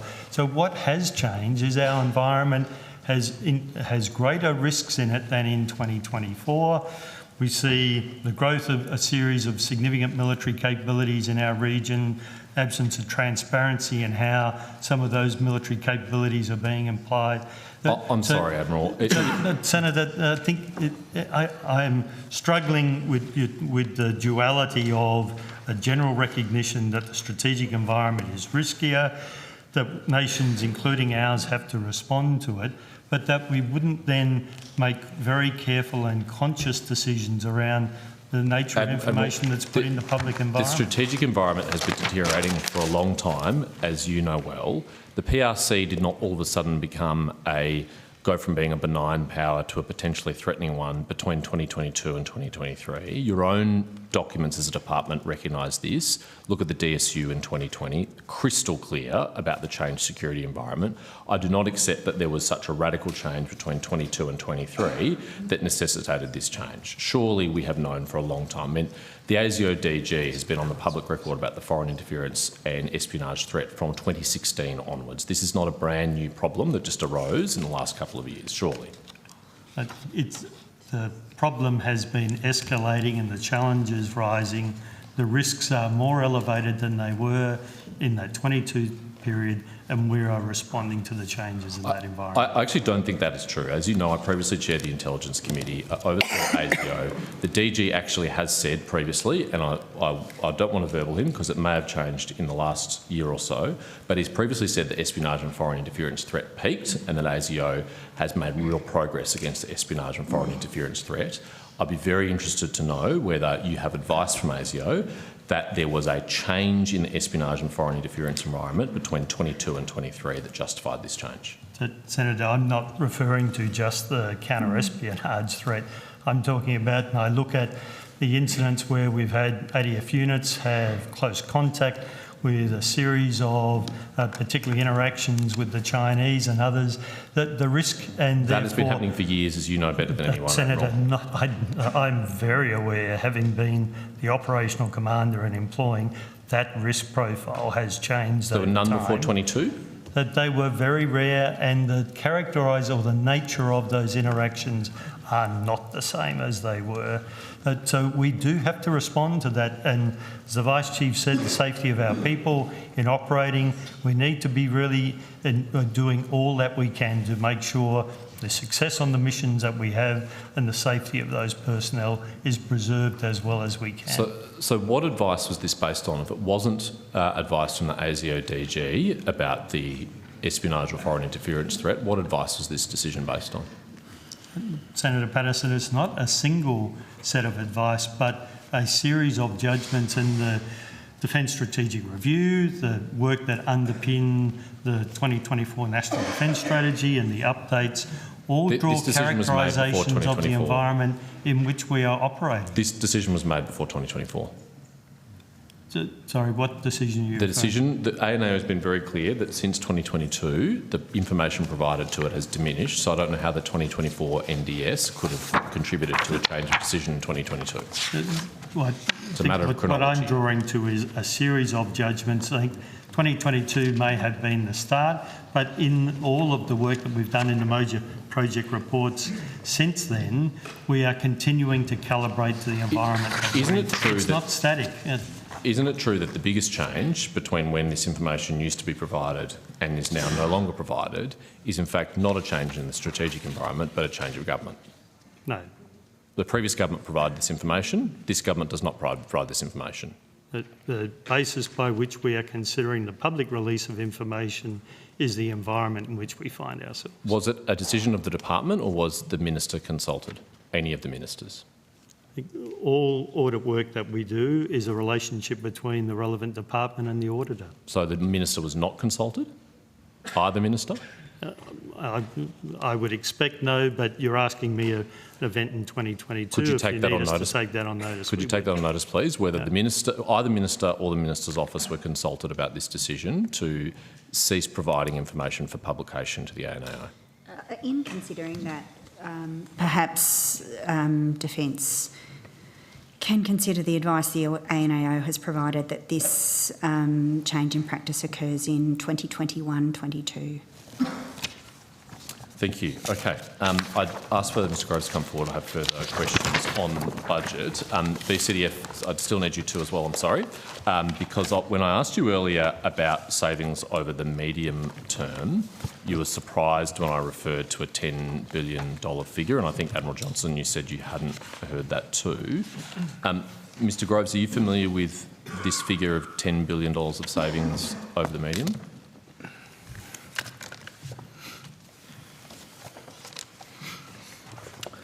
Stephen Groves, Chief Finance Officer. Senator, I'd defer to the Vice Chief on questions around the IIP in detail. You're the CFO. It's a budget saving, you must be aware. All I would add, Senator, is that these were adjustments made to a variety of unapproved projects that were changes in estimates, I would Have you heard argue. the $10 billion figure previously? I'm sorry? Have you heard the $10 billion previously? Look, I'm not sure. I believe that the Minister may have mentioned that in a post-brief with journalists following the release of the NDS. So I'll provide a copy of articles to table for the witnesses, if the Secretariat can distribute that, and I'll quote the relevant section to you.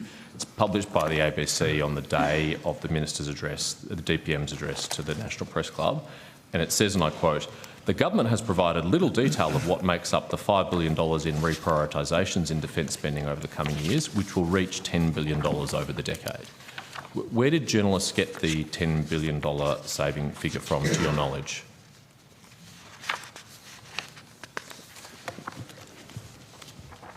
Senator, I can't speak for the journalists. I can tell you that there's $5 billion in reprioritisations over the forward estimates.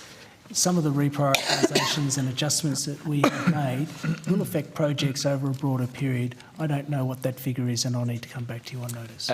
Has anyone at the table or anyone in the room provided a $10 billion figure to either Minister's office?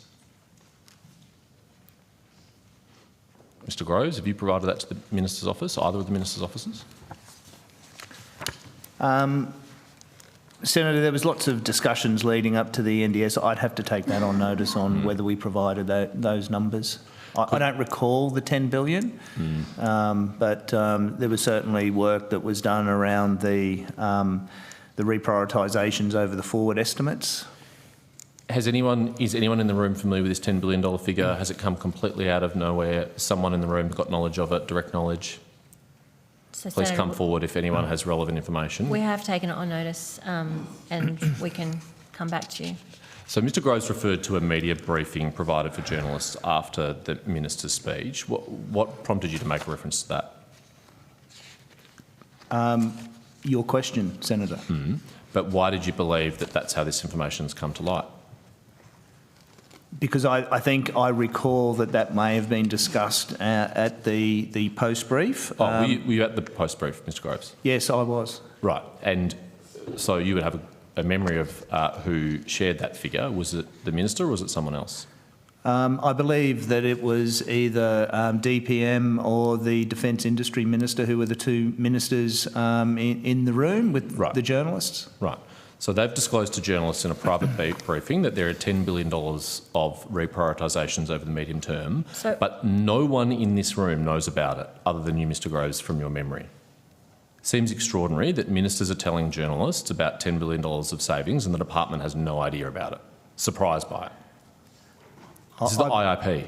I believe the context of the discussion was, as I think we discussed yesterday, around the scale, and I think the Vice Chief may have went to this, Senator, the changes in the context of the IIP over a decade, which would be arguably $200 billion of acquisition funding. Sure. Plus, I don't have the exact number. The changes that were done around the reprioritisations were relatively minor if you compared it back to NDS 24. I'm happy to accept that, but it's not just a random number, presumably. The ministers didn't just make it up. Somebody briefed them or their officers about it. I'm just trying to understand, where does this number come from? What is the detail around it? I mean, if the ministers can provide it to journalists, it's obviously not too sensitive to be provided. So Who briefed the ministers or their officers on the $10 billion? Was it you, Mr Groves? As I said, Senator, we'd have to take that on notice. This is bizarre. I mean, this is 6 weeks ago, 2 months ago.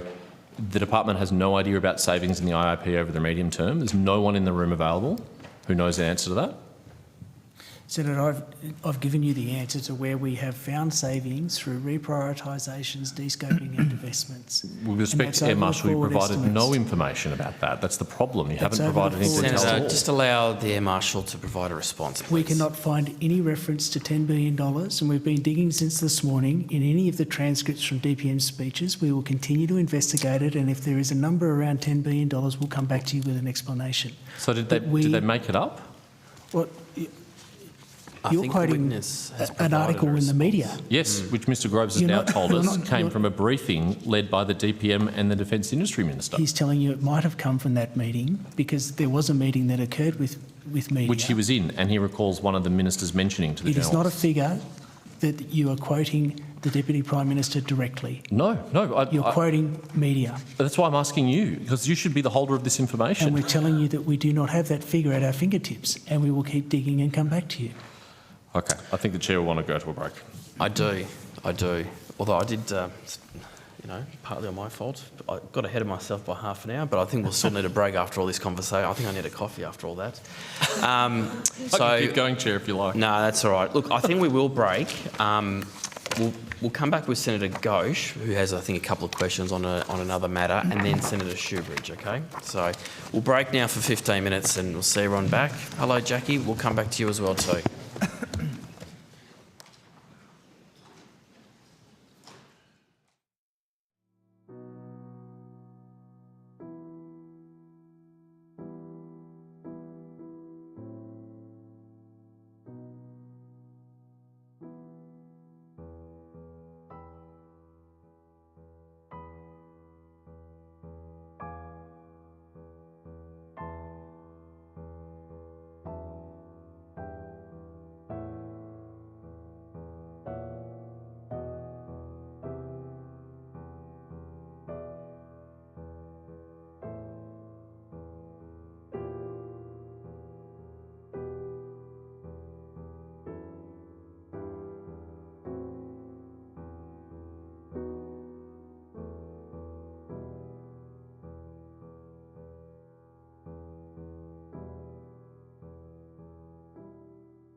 Okay, now we're back on after morning tea. Hello, Secretary. I just wanted to double back. Senator Collins had tabled a contract notice. From this morning? This morning, yep. Yes, CN 3990844. And I just wanted to confirm that is the contract that manages the Defence Plaza Sydney lease.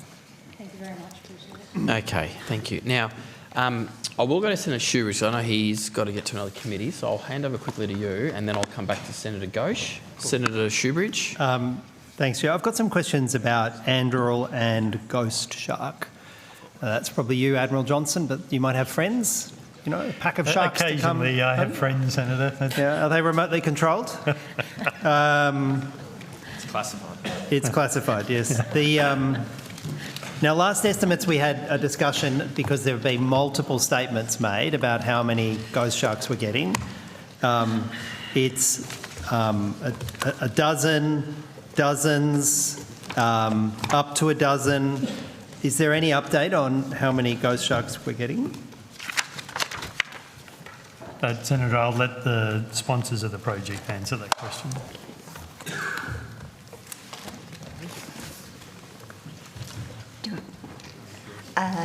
Cheryl Lutz, First Assistant Secretary, Major Service Combatant and Combat Systems. No, there's no update. All right. But is there a contract with Anduril that sets a number? You don't have to tell me the number. Is there a contractual requirement to provide a number? Yes, Senator, there is. When are they going to start, under that contract, when are they going to start being in service? The first vessels are expected to be in service later this year. Right. And is that fully commissioned? Will they be fully commissioned by later this year?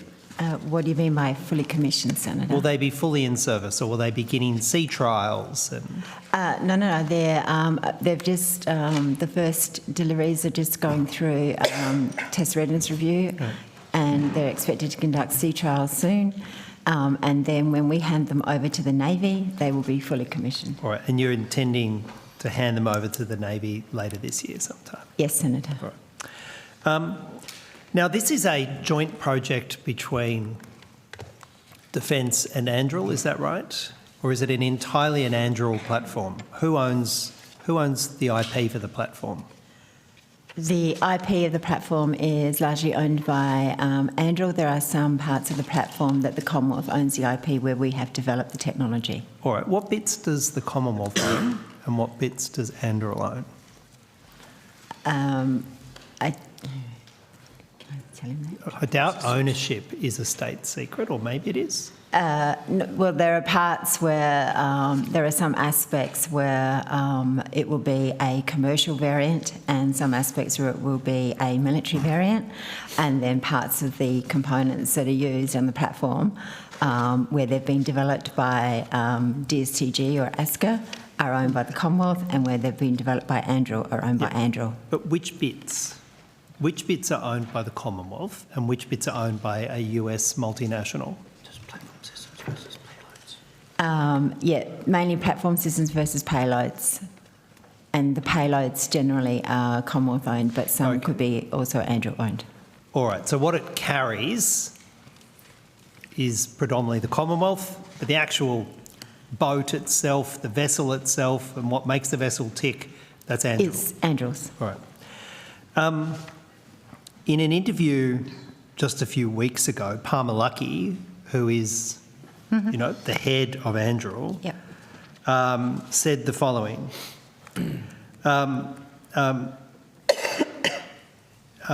And he's asked about, he was asked if the US told him to sell his product to North Korea, would he do it?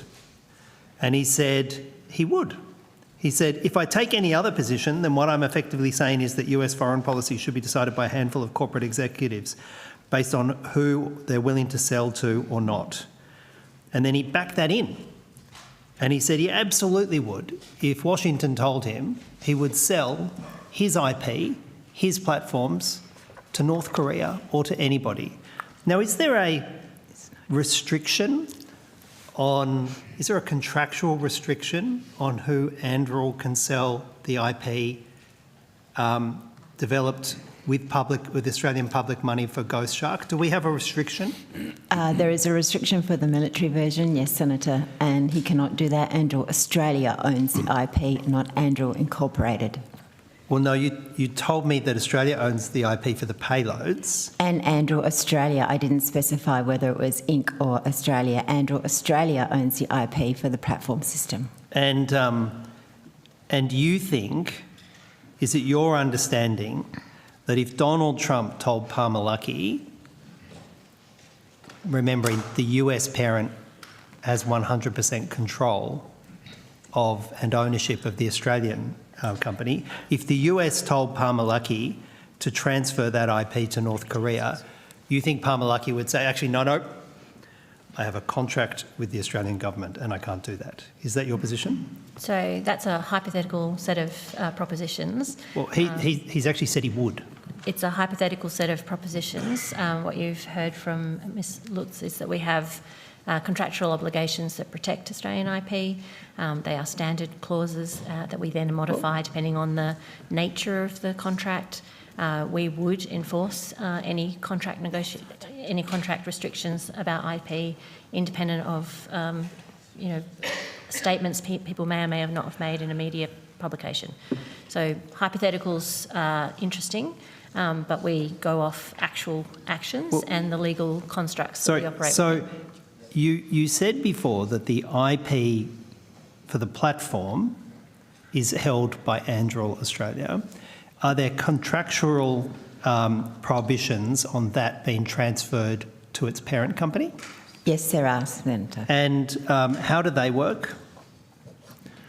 What's the prohibition? What's the nature of the prohibition? They're not permitted to pass them without approval from the Commonwealth of Australia. And given the bulk of the software, the bulk of the lattice software on which Anduril operates is actually owned by their US parent company, how does that work? Senator, that is not correct. As explained in the previous Senate estimates, the base system of the software, basically the operating system, is owned by Anduril Incorporated. All of the applications and modules that have been developed by Anduril Australia in Australia, and the IP is owned by Anduril Australia, and it's not released to the US. And can you remind me, or correct me if I'm wrong, but Anduril Australia is a wholly owned subsidiary of Anduril US. Yes, but they still have to abide by their contract. Were you aware that in that same article, Palmer Luckey, the head of Anduril,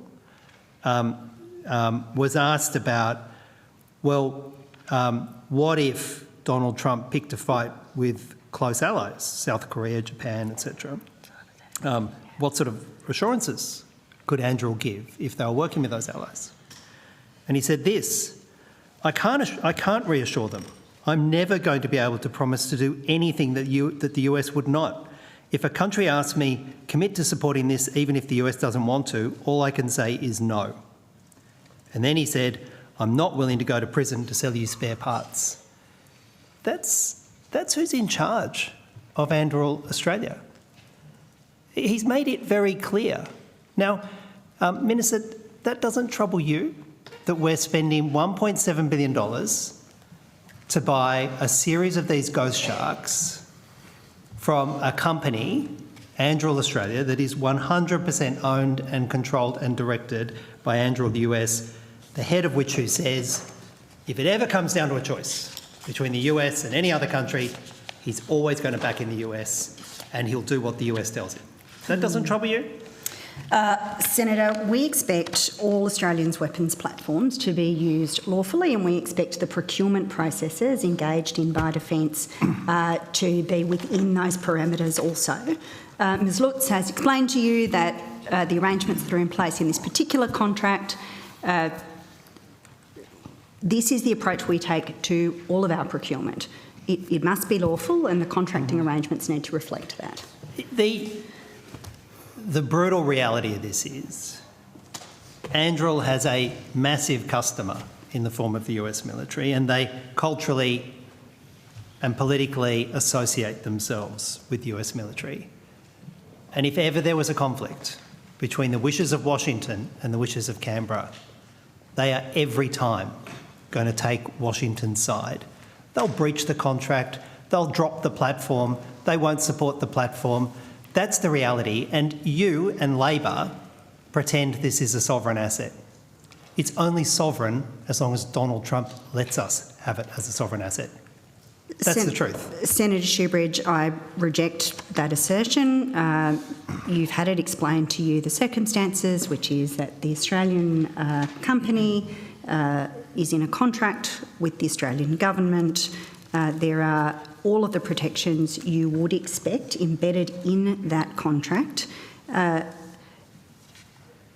We do not seek to develop... I mean, Senator, my understanding is that you have previously called for drones to be made in Australia by Australian companies.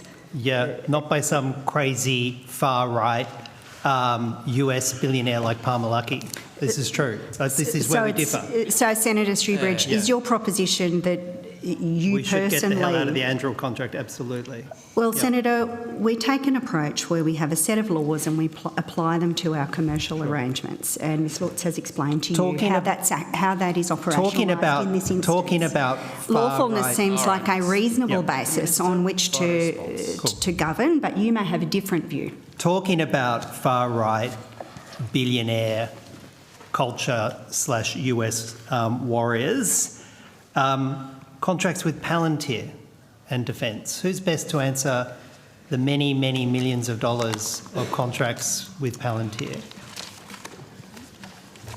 Now, I think the most recent one was signed in February this year for $7.6 million.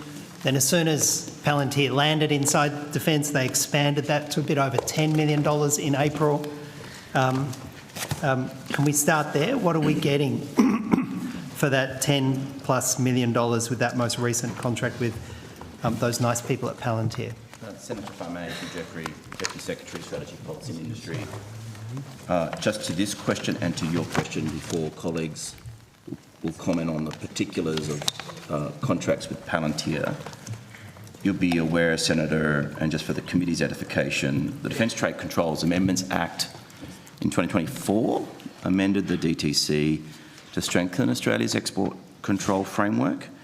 And in particular, I'll draw your attention to the 3 new criminal offences that the Act introduced. So it prohibits the supply of controlled technologies to non-exempt foreign persons in Australia, the supply of certain controlled goods and technologies which were previously exported or supplied from Australia, wholly outside of Australia, and the provision of certain services related to military goods and Mr. technologies Jeffries, it removed by Australian persons to foreign persons. You've asked a question and the Australia. witness is entitled to provide an answer, and then you can ask a question. So, you go back Senator, and forth. these controls relate to tangible and non-tangible goods, including such things as software. And this goes to the point that Senator McCallum was making, which is that irregardless of the nature of the ownership of a company, if it has been exported from Australia, it requires a permit, and it is a criminal offence under Australian law to provide that sovereign Australian technology if it doesn't have an approval from the Australian government. That same legislation removed a whole series of the existing restrictions for the transfer of defence and related research and IT between Australia and the United States. Removed a bunch of those restrictions, didn't it, Mr. Jeffrey? And put in place as part of AUKUS Pillar 2 to enmesh our industry and our research base with the United States. That same piece of legislation did that, didn't it? Well, Senator, I think you're referring to the AUKUS licence-free environment. Correct. That actually, the DTC Amendment Act did establish those. Good. But can I would now really like, also, in the limited time, to go to Okay, just one at a time, because also I feel sorry for Hansard who are having to try and transcribe this. Mr. Jeffries Senator responding to Shoebridge, Palantir? just wait a minute. Let Mr. Jeffrey answer, and then you can ask your question. Mr. That Jeffrey. licence-free environment only applies to the United States and the United Kingdom, as you know, and it is not a free-for-all. There are a series of legal and regulatory obligations upon companies and entities that wish to avail themselves of that licence-free environment. This includes, for example, it's mandatory for an exporting entity that's seeking a permit to register with the Australian government, in this case the Department of Defence, to seek a permit, to register for applying, and we have to agree to that registration. And it is also incumbent upon these companies to keep records for up to 5 years for all of their exports of these technologies. And it also introduces criminal penalties on companies that might abuse that system. So there are a whole range of controls on companies that are seeking to use this environment such that we can be sure that it is consistent with our obligations under Australia's defence controlled regime. Yes. Last question, please. Perhaps now I can get some answers about Palantir, which is a US company subject to the licence-free arrangements that Mr Jeffries has just. What's the current total value of defence contracts with Palantir? Senator, Lieutenant General Susan Coyle, Chief of Joint Capabilities. Defence has 2 current contracts with Palantir Technologies Australia Proprietary Limited and 1 previous contract. At the moment, the current total, to do my maths together, we have an initial contract that was $4.135 million, which had a 6-month extension on that, and the second contract is $10.389 million for the 2 contracts, so 14.4-ish. Yeah. Now, under which of those contracts are Palantir staff embedded inside Defence? Are they embedded in Defence under the $4 million contract, or are they embedded in Defence under the $10 million contract?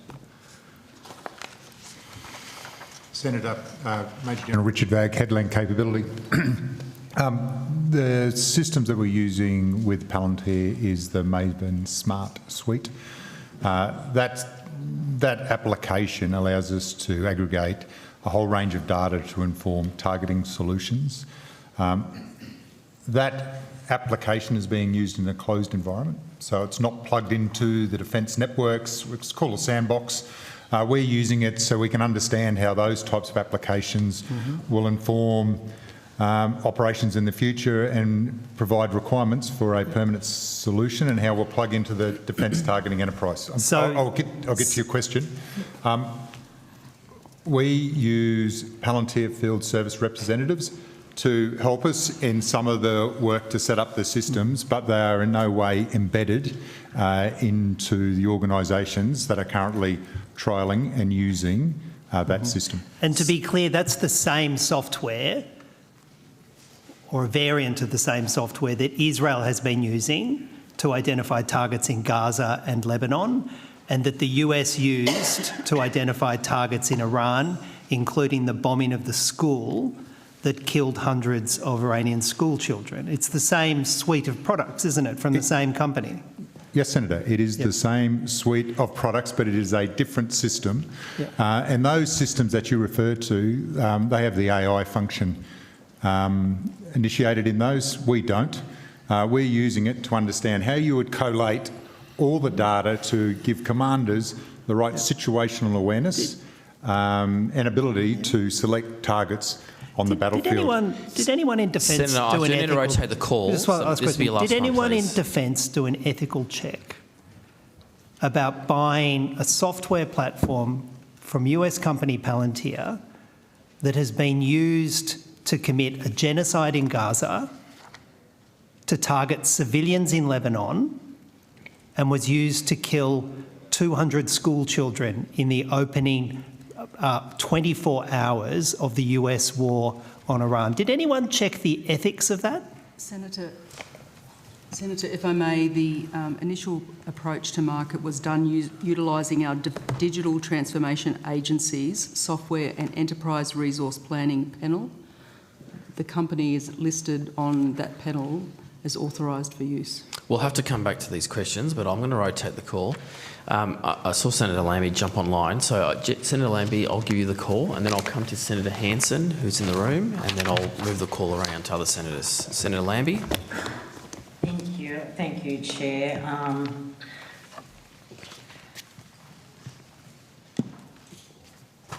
I'd like to speak to somebody about the military health system if I can. Senator Lambie, they're just coming to the table to join us. I'm not sure how much of the room you can see. Oh, yeah, I can see. Thank you so much. Thank you.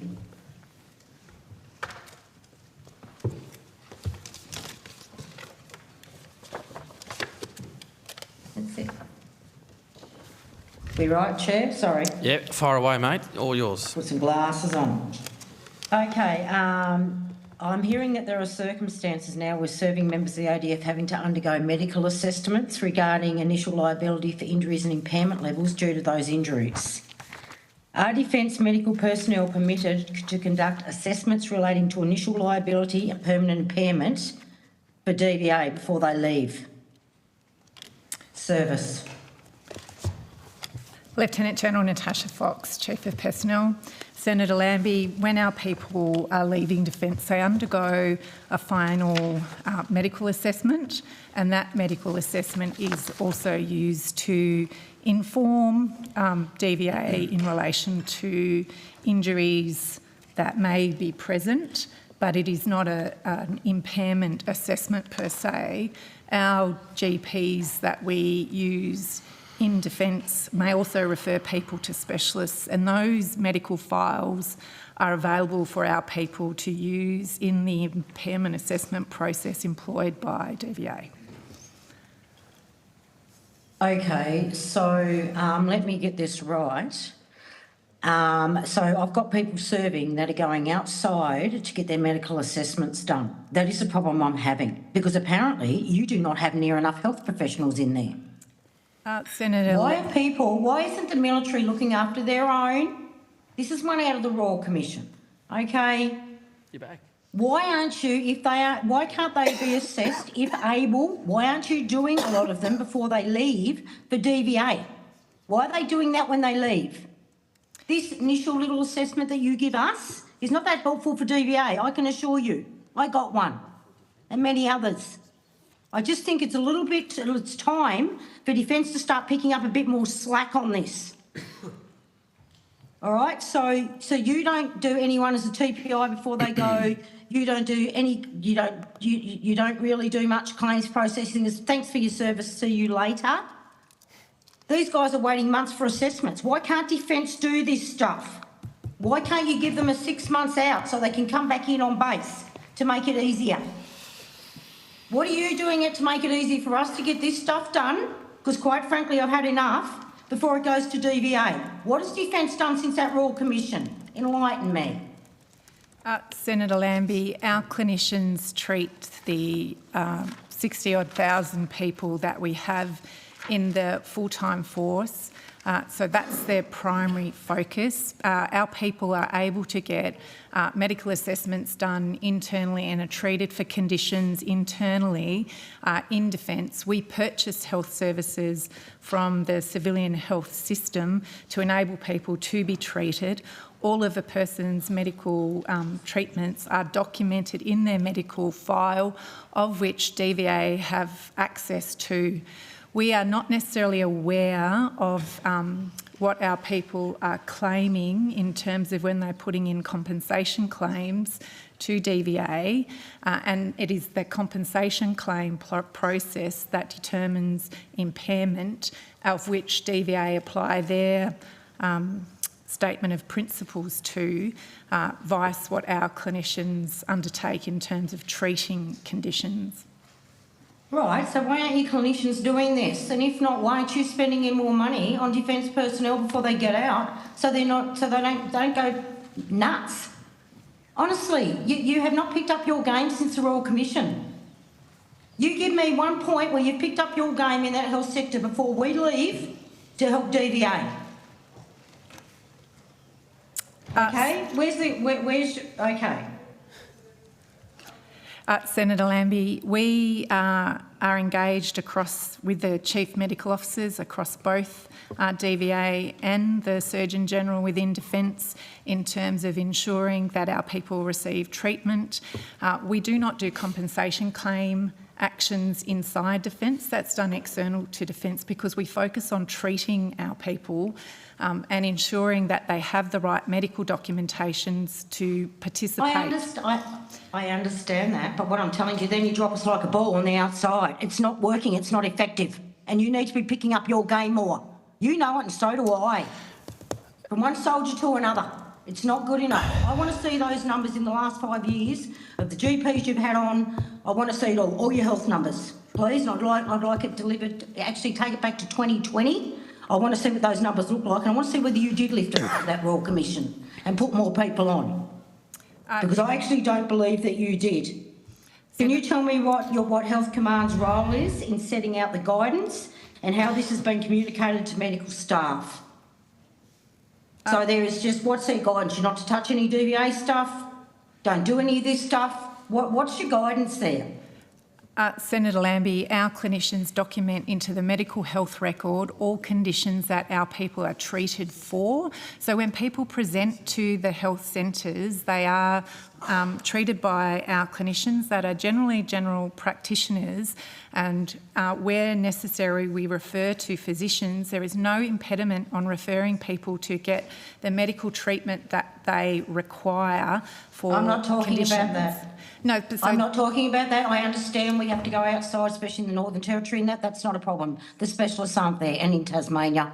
I want you to tell me what you're doing with this at the end, because I don't believe the military is helping us at the end to help these medical things get through in these claims, when you could be assessing some of this stuff before we left. And I don't believe you're doing that.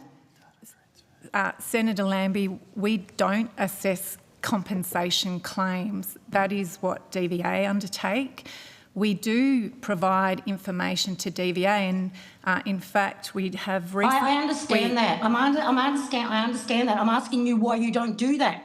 I'm not asking you to repeat what I already know. I'm asking you, what are you doing to fix the problem? Because you're still using the old system, and you were told to give more from your end when it comes to our medical documents and helping us out. You have not done that. You have failed to lift that. Senator Lambie, we have recently just brought in a new health knowledge management system, and there is a compensation portal that has gone live recently that DVA have direct access in to access our personnel medical records to support them in the compensation claim process that DVA undertake. So that is recently new, and it means the delegates in DVA can actually access directly into the medical files of our serving people. No, yeah, I know what you're doing now. I know you've done all that. That's been on the cards for years, and you finally got that done, yay. We finally got that done between... I'm asking you, why can't you lift that standard a bit more and get some of these claims done before we leave? It's not good enough anymore. Senator Lambie, we also have in the transition process the ability to hold people while their claims are being determined by DVA, and we have... I know, and that's hit and miss, and you have got better at that because I've been building it for 11 years. I've been in Parliament. You have got better than that. But you could still make an easy, really, really easy move here, get some more doctors in there and get some more assessments done before it gets out to DVA and take that load off DVA. You're just palming us off still. You've learned nothing from that Royal Commission, and it's really, really disappointment. So can you please supply to the committee for each of the past financial years since July 2023 how many initial liability assessments have been conducted by Defence medical personnel for serving members? Yes, and how many permanent impairment you've bothered to do for us before we got out, when we could have been done there, instead of waiting another 6 to 12 months to deal with DVA, and we could have been ticked off. I want to know how many permanent impairment assessments have been conducted by Defence medical personnel for service members over that period of time as well. Yes, Senator, I will take on notice those points, and also your previous point about the staffing levels of doctors inside Joint Health Command. Yeah, thank you. And also break them down. I want them casual, full-time, all that sort of stuff. And I want to see the last 5 years' worth, thanks. Yes, Senator. Take that on notice. Okay. And any other numbers that you may think will help you, not me, that would be helpful. Yes, Senator. Okay. I have no more all right. Thanks, Senator. Thank you so much. Thanks, Senator Lambie. Now I'm going to go to Senator Hanson. Thank you very much. Yeah, thank you very much, Chair. Budget paper number 1 says the estimated whole of government defence expense will decrease by $799 million between this financial year and 26-27.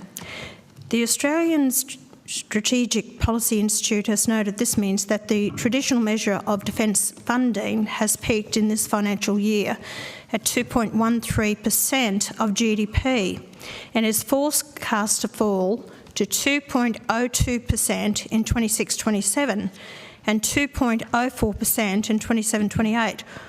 Why wasn't the Defence Minister upfront that the traditional measure of defence spending was going backwards this year when he addressed the National Press Club in April and announced we would be switching to the NATO measure? So, Senator, it is true that there is a reduction in the overall envelope if you look at from one year to the next. The government has explained that that's because there's been a bring forward in expenditure from the financial year 25-26 into the previous year. I'll note if you take the 2 years together, over the 2 financial years, at the last budget, the number was expected to be $120.8 billion. At this year's budget, it is now expected to be $125.8 billion. So there's an increase of around $5 billion if you take the 2 years together.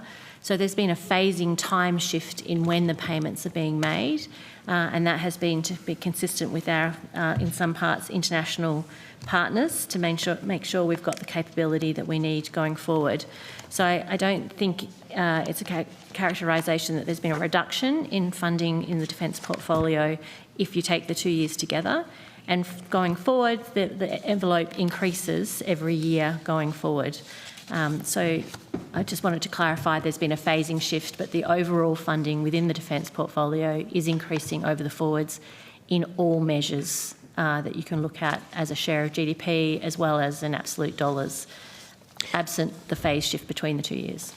Well, traditionally we had our own GDP, and in 26-27 or 25-26 is 2.1%, 26-27 2%.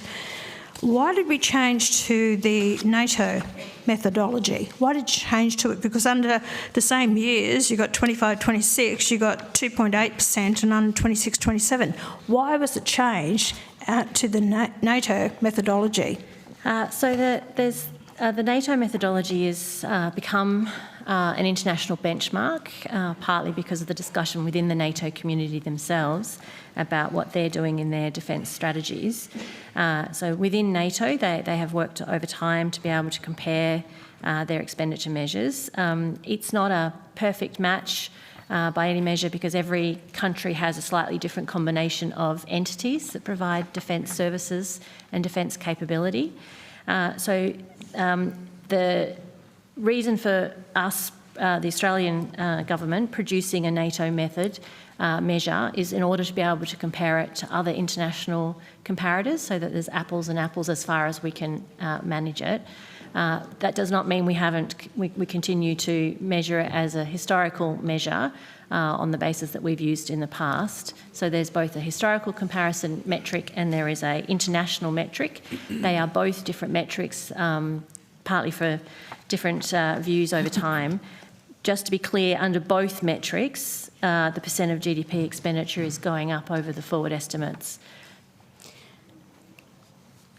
Are you, under the NATO one, are you including more broader aspects of where the spending is going into the one of the GDP, whereas separately we didn't, we just defined what was basically defence spending without bringing the veterans. So are we bringing in all defence spending under the NATO and that's why the increase in it? Senator, I think the main point we would make is that we don't establish our funding arrangements on the basis of a percentage of GDP. That's not the government's approach. We assess our strategic environment and the capabilities that are required to meet that and we fund them. However, there is increasingly discussion that seeks to draw comparisons, and the point Ms Quinn has been making to you and to other senators is that in that context we've produced an analysis that is aligned with the NATO metric, because it is increasingly the metric that others are using to assess these things. Our approach in building the budget isn't about that. It's about assessing capabilities and providing the resources that are necessary. But you asked a specific question about how the NATO methodology works, and Ms Quinn can provide some further detail.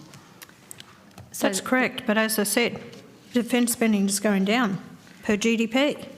So it was 2.13% this year, financial year, and it's going down to 2.2%, 2.02%, 26-27.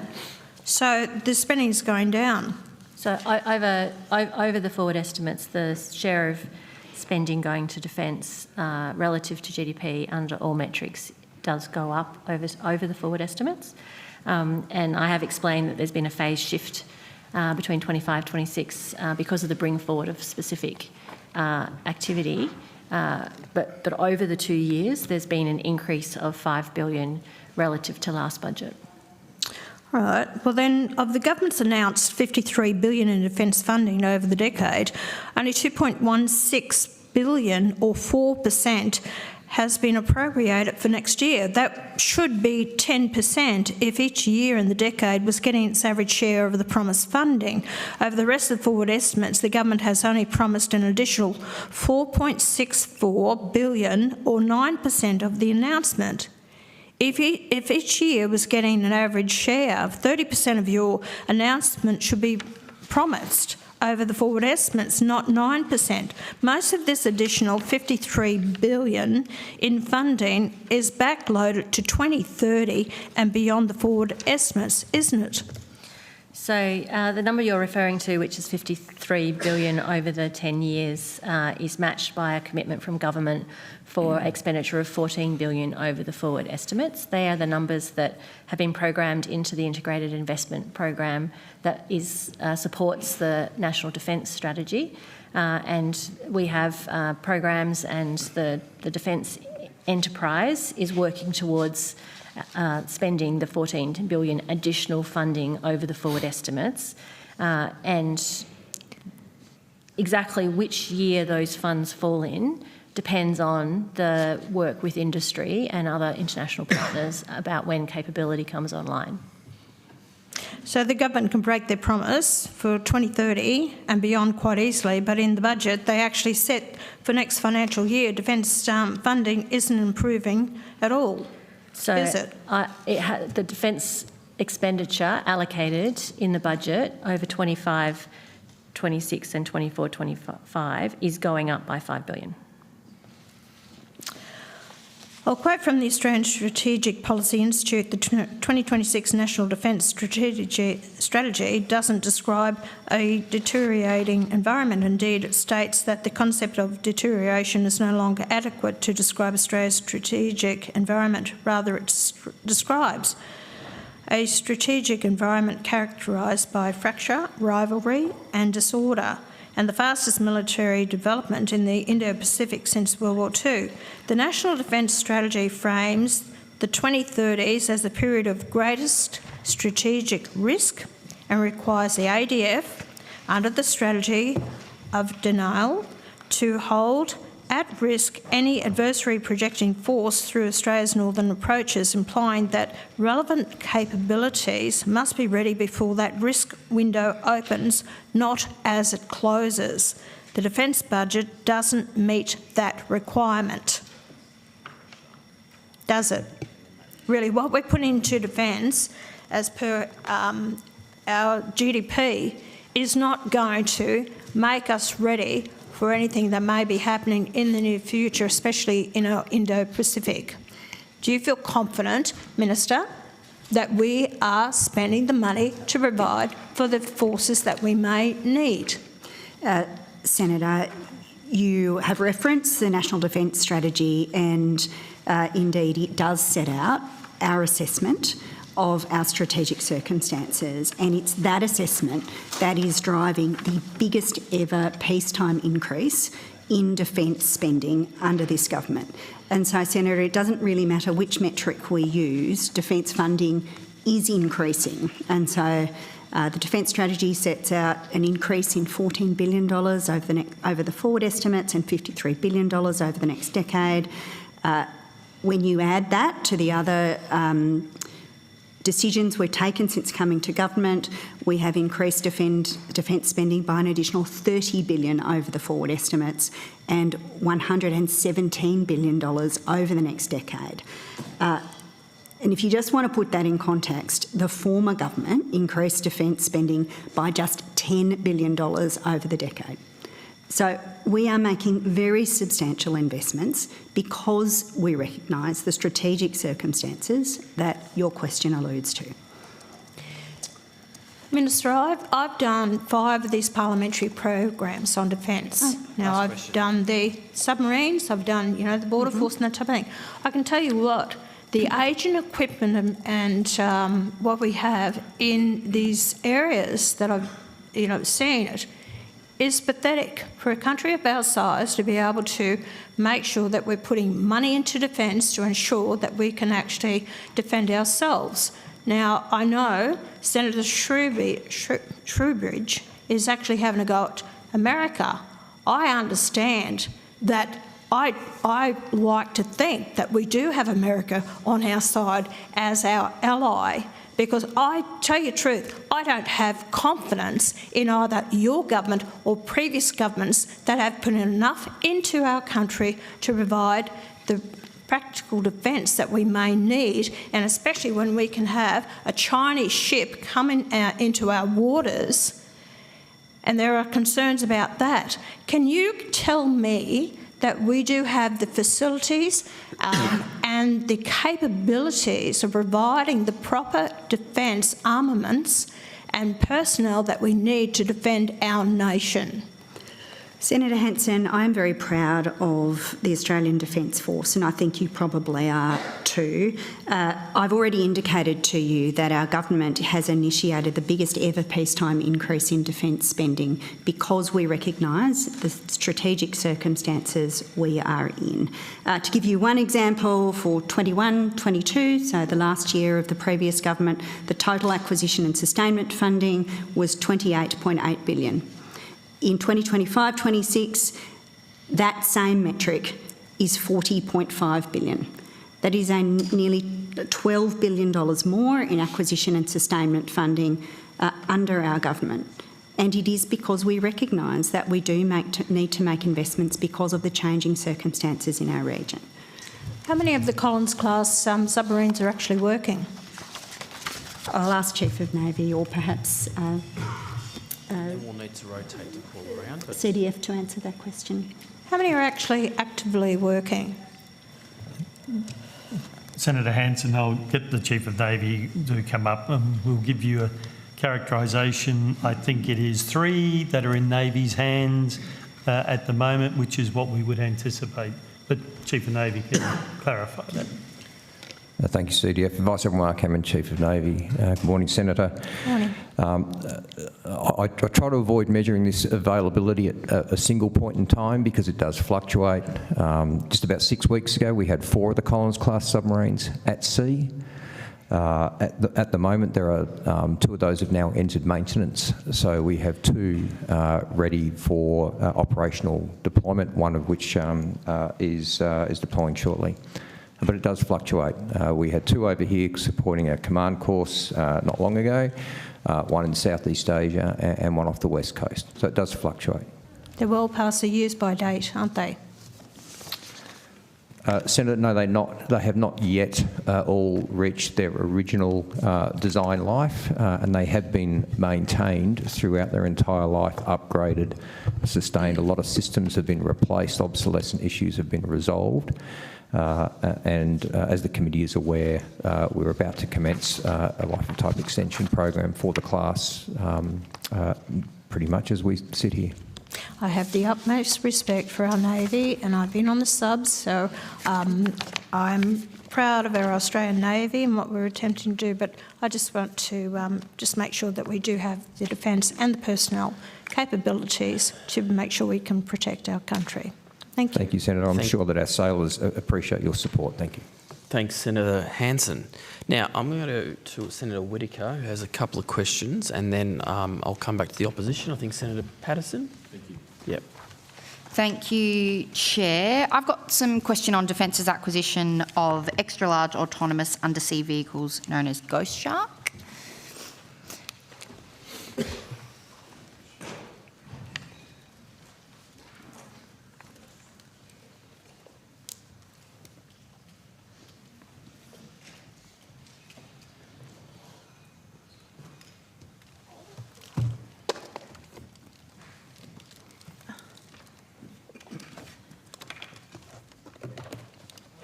Good morning, thank you.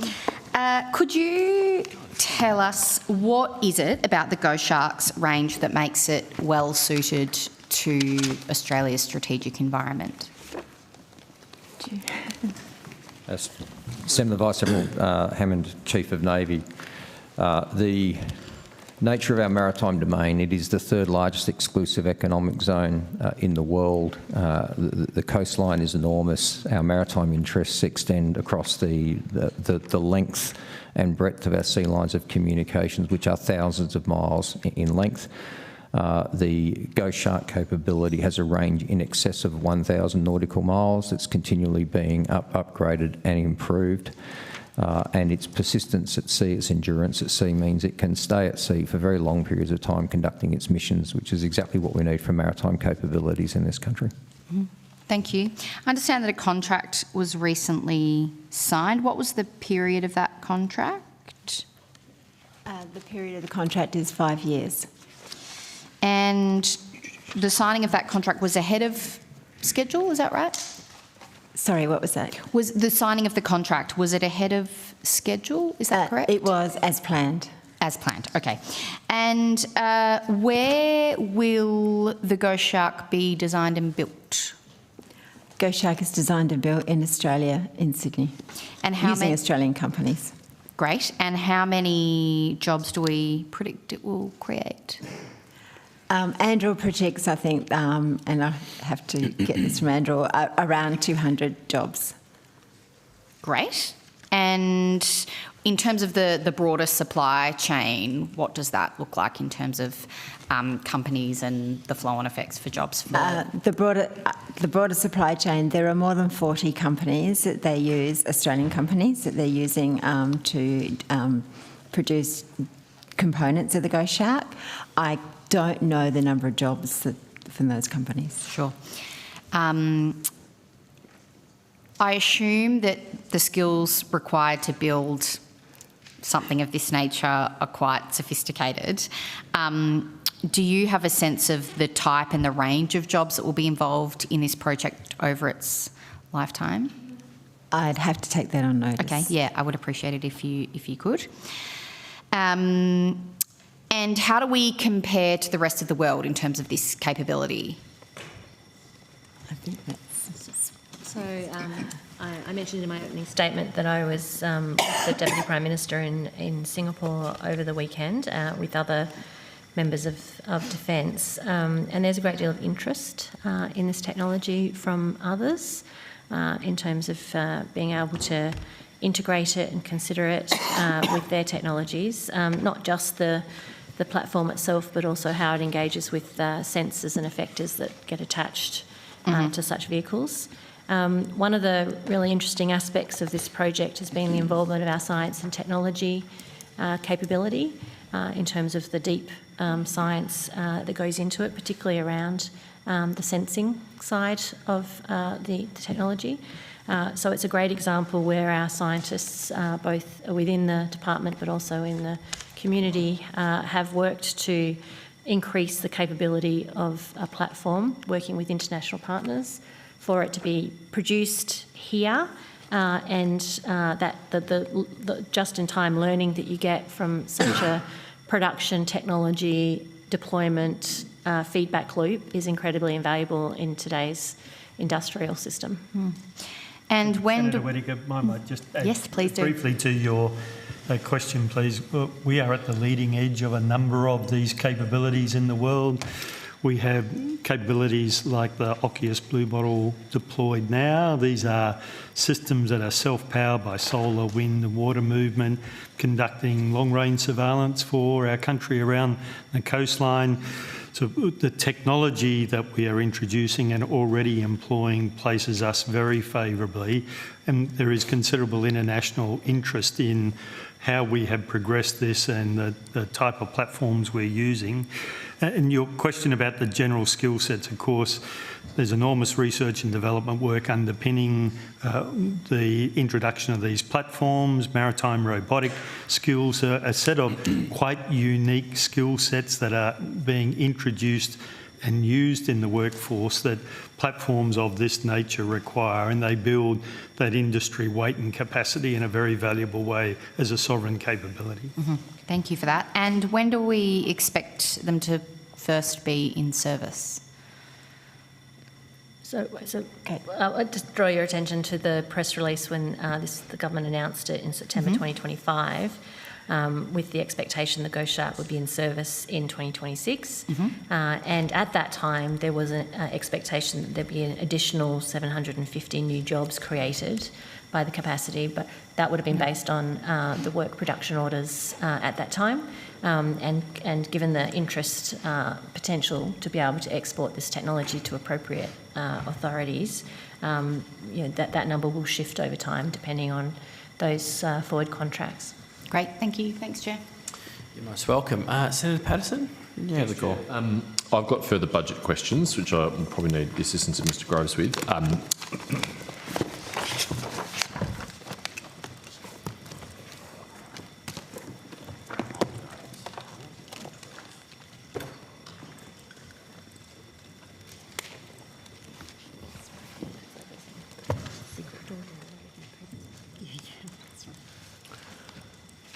Have we had any luck in the intervening period of locating our mystery 10 billion?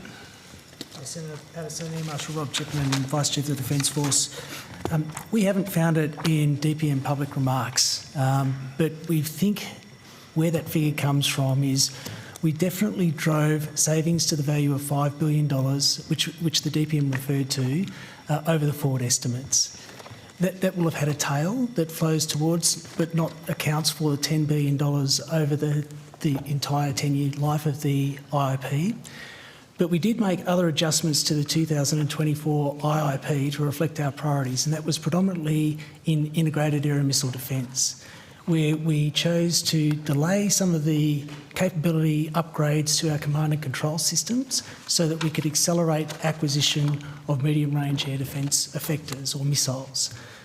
That was not a savings measure, that was an adjustment in priorities that would have taken the total value of adjustments to about $10 billion over the 10-year period, and we think that's where the number comes from. I have got some other answers to questions that you asked. Thank you. But yeah, why don't you provide those now and I'll follow up on that issue. So we mentioned earlier that there are 4 projects that we're divesting. They go to an approximate value of $300 million. Those 4 projects at this stage are still working through discussions with industry, discussions with workforce, so we're not in a position yet where we can disclose that to you. But that's not a reason to not provide an answer in a Senate estimates hearing, Air Marshal. I think you know that.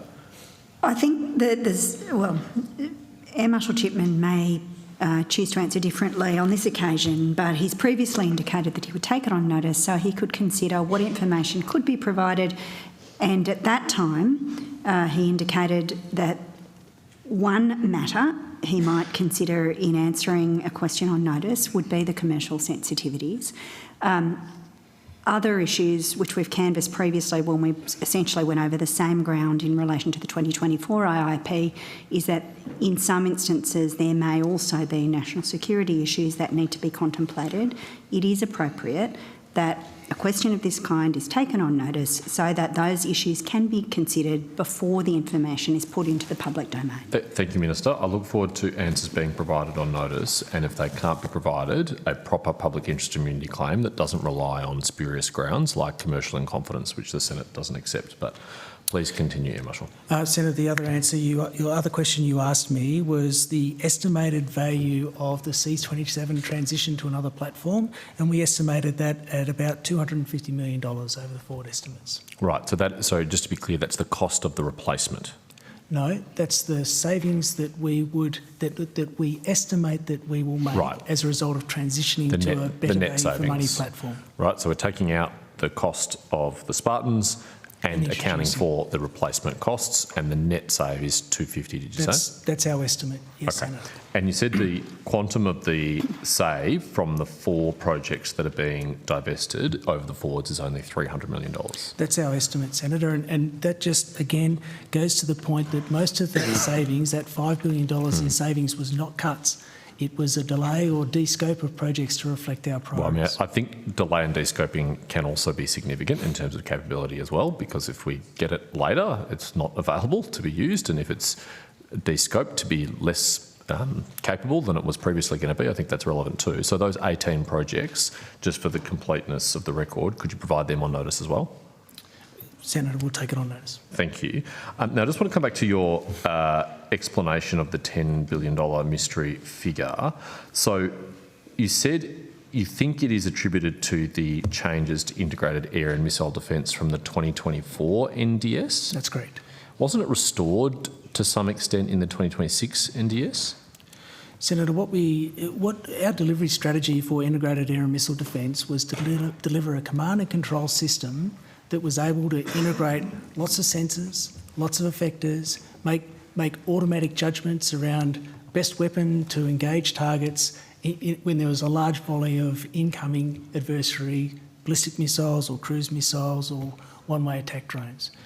We have come to the judgment that it would be a better balance of investment to do the minimum required upgrades to our air battle management system and then bring in more effectors, because that would give us a better capability sooner. I understand the logic of that, but I understood, and correct my understanding if it is wrong, that the 2024 NDS had some savings for integrated air and missile defence, and to some extent that was restored in the 2026 NDS. Is that right?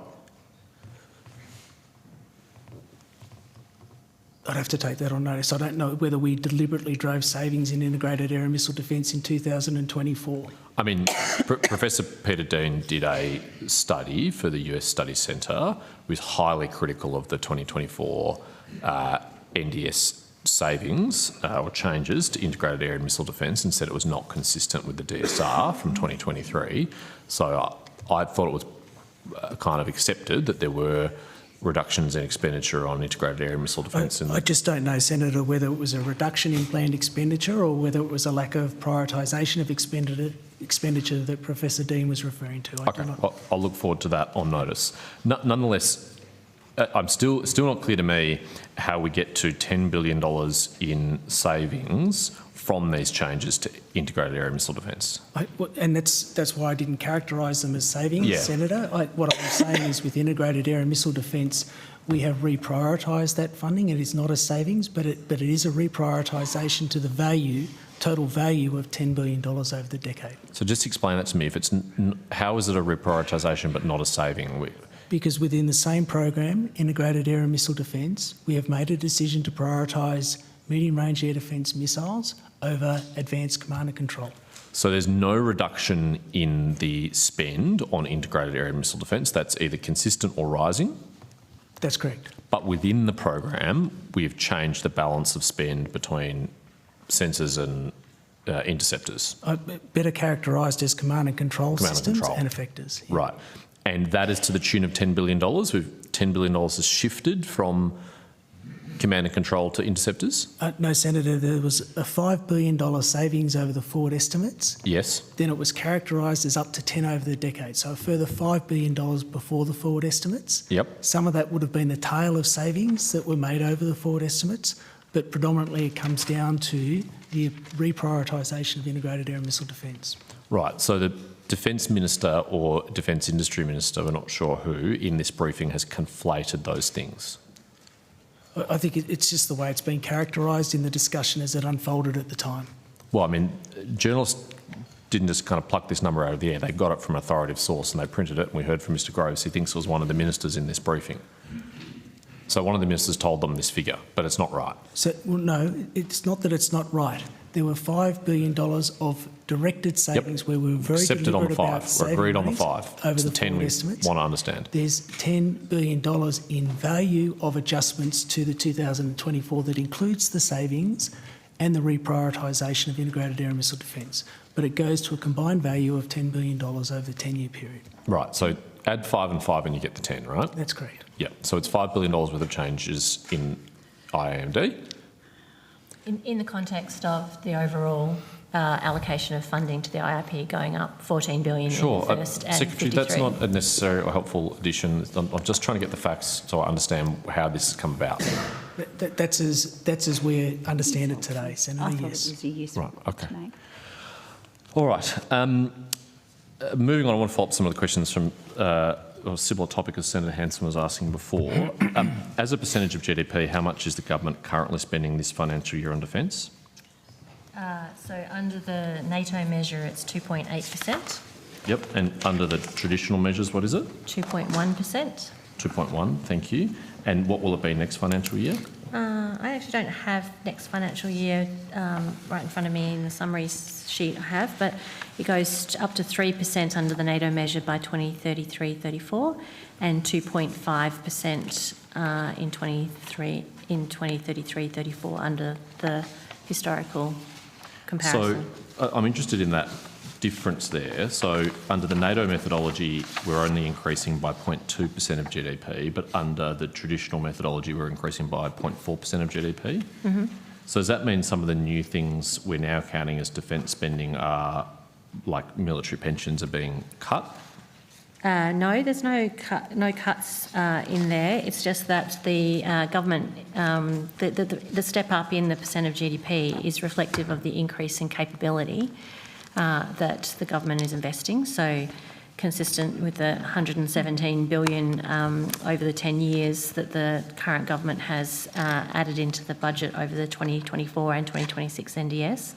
So that is predominantly focused on building new capability within defence, and that is measured in both. There is a higher base in the NATO measure because it captures broader metrics that go to supporting national defence, and so that broader base means that the step up shows up as a smaller increase. So under any measure, the government spending on defence measures is increasing over both the forwards and further out.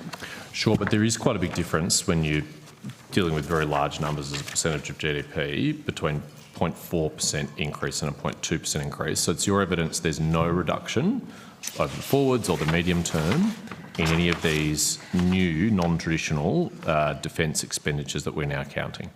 So I would draw your attention to there was a release of a table that provides additional information that was released through a sort of discussion under the FOI Act, although not directly under the FOI Act. Where was this released? So I'm not entirely sure where it was released. I think, Senator, I think the Senator is referring, there was an article in the Australian yesterday which had a table that I think Ben Packham had produced based on information that was provided by the department at a summary level on what the additional components were that are added to the traditional method of calculating GDP. Yep. So has that been released anywhere?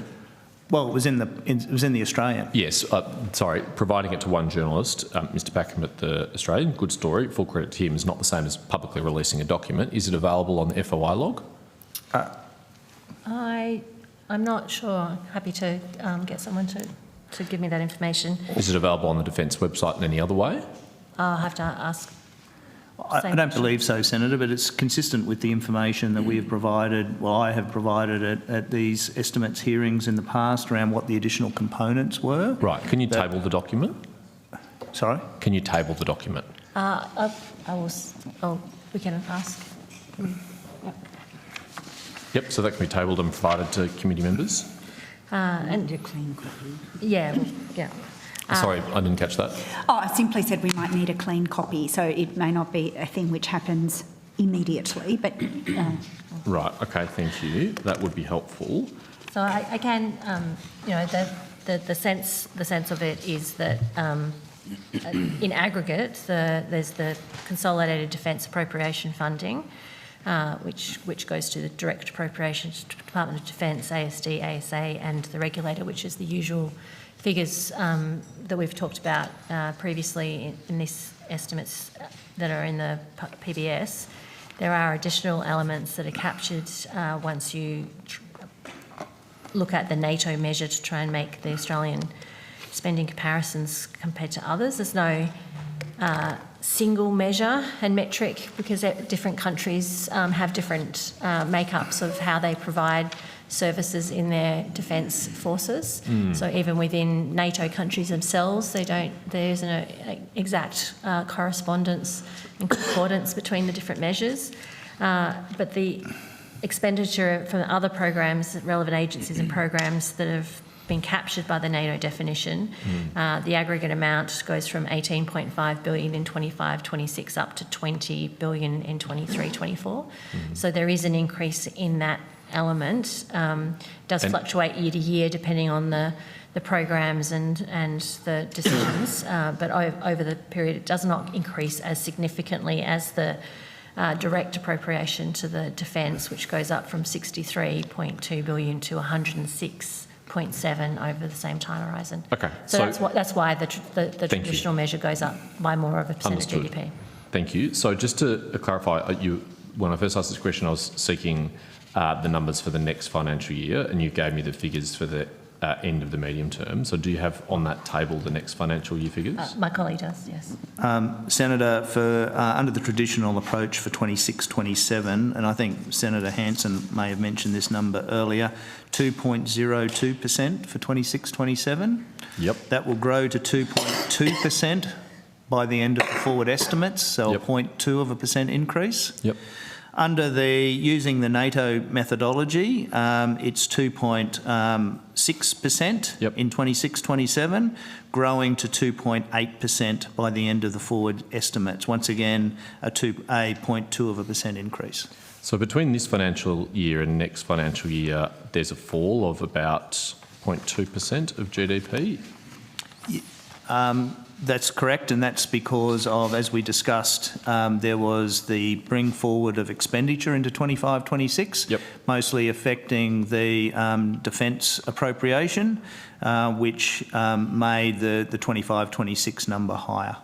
That figure of 2.02% for next financial year as a percentage of GDP, how does it compare to the 22-23 financial year? I don't have that. I do have the average for the past 25 years, where the average spending on defence has been just under 2% of GDP for the last 25 years. Yep. So the 2.2% is broadly consistent over the last 25 years, but how about the 22-23 financial year or the 21-22 financial year, just for argument's sake? Senator, I'd have to take that on notice. I don't think I've got the numbers going back that far, but certainly under the traditional methodology, the percentage of GDP has fluctuated between 2 and 2.1% over that period, but I'd have to check. Because, I mean, the government and the minister's repeated it before, has made all these claims about historic increase in defence, but it actually sounds like quite consistent, roughly 2% of GDP, fluctuating, as you say, between 2 and 2.1 over the last few years. In fact, the last 25 years, we've just heard from the Secretary. It doesn't sound like a historic increase. Well, I think, Senator Patterson, you are overlooking the growth trajectory that's been explained to you by Ms Quinn. Yes, because that's future trajectory, and I think governments should be measured on what they've actually delivered rather than just what they promised to deliver. So as we stand today, if it's roughly 2% of GDP, how much of an increase as a percentage of GDP has that been since the government was elected?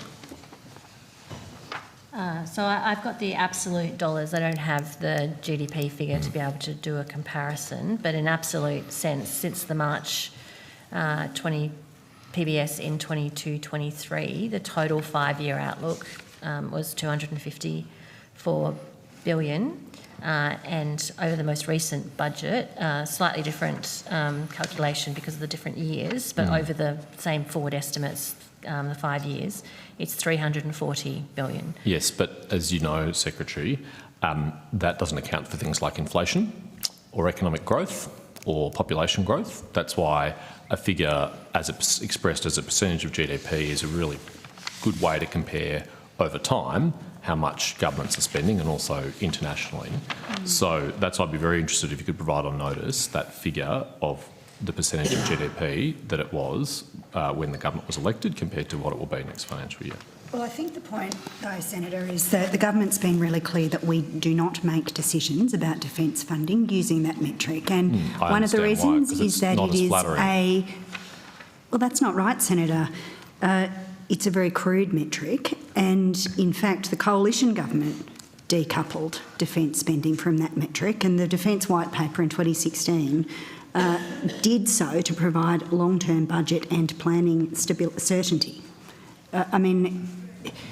Our view is that we assess the capability requirements and we provision for those. Sure, but you've made lots of political claims which deserve to be scrutinised about increases in defence spending, and because a lot of that relies on nominal figures, not real figures, you're taking credit partly for just inflation, which is not an increase in defence capability. The great thing about a GDP figure is that it compares it honestly over time. Well, Senator Hanson was asking earlier about the ASPI report. That same report says the 2026 IIP is one of the largest peacetime defence investment commitments in Australian history. Every new budget is, because particularly if you rely on nominal figures, because inflation's running pretty high at the moment, Minister, and that makes a nominal increase look much better, but it doesn't actually deliver a real increase, does it? Well, Senator, it doesn't really matter which metric you utilise. The government's plan sees our defence investments rising over the decade in very substantial ways. Well, promised increases in the future, which I hope are actually delivered on. But it'd be good to just compare how the government's performed in actuality over the last 4 years since you've been in power for that long. And given you said that it doesn't matter which methodology you use, let's get those figures on notice and we can look at that methodology and see how it does compare. Ms Quinn's in a position to speak with you. I do have the actuals in 21-22 and 22-23. In 21-22, the percent of GDP against the defence sort of traditional measure, for want of a different word, was 1.95, and then it went down to 1.92. So from 1.92 to 2.1, there has been an increase in defence spending as a share of GDP in the last few years, and there is projected to be an increase up to 2.5 over the period that we have the integrated investment plan in place. Thank you, Secretary. And while you're consulting the historical records, it'd be good if you could provide the 2012-2013 figure as a percentage of GDP. If I recall correctly, it was 1.58%, but I'm happy to be corrected if it's wrong. What year was that again, sorry? 2012-13, I think it was 1.58% of GDP, but again, happy to be corrected if I'm wrong. Okay, I only have it back to 2017-18 here, so it was, so happy to check 2012-13. Thank you, that'd be good. And if that is the case, then the increase between then and the end of the former government's term to about 2% of GDP, but I rely on your numbers that I don't have in front of me, that would be about 0.4% of GDP, wouldn't it? Well, I'd have to check the numbers. It ended in 2022-23, depends on, well, 21-22, 1.95 and 1.92. Okay, let's look at that on notice. Thank you. Chair, I understand you want to share the call? Yeah, that'd be great, thanks. All right, thanks, Senator Patterson. Now, Senator Shoebridge. Thanks, Chair. Can you, just maybe for clarity, can you provide what elements the government considered for calculating defence as a share of GDP, what the particular elements were as at the end of last financial year, attaching a financial figure to the various elements, and then can you provide the similar document for as you understand it now, again attaching the different elements so as we can compare apples to apples? So you're talking about 2024, 25 and 25, 26? 24, 25 and as you currently understand it. Okay. Yes. And perhaps just so as we don't miss stuff, come back and do it again, what you understand it will be next financial year as a result of the budget.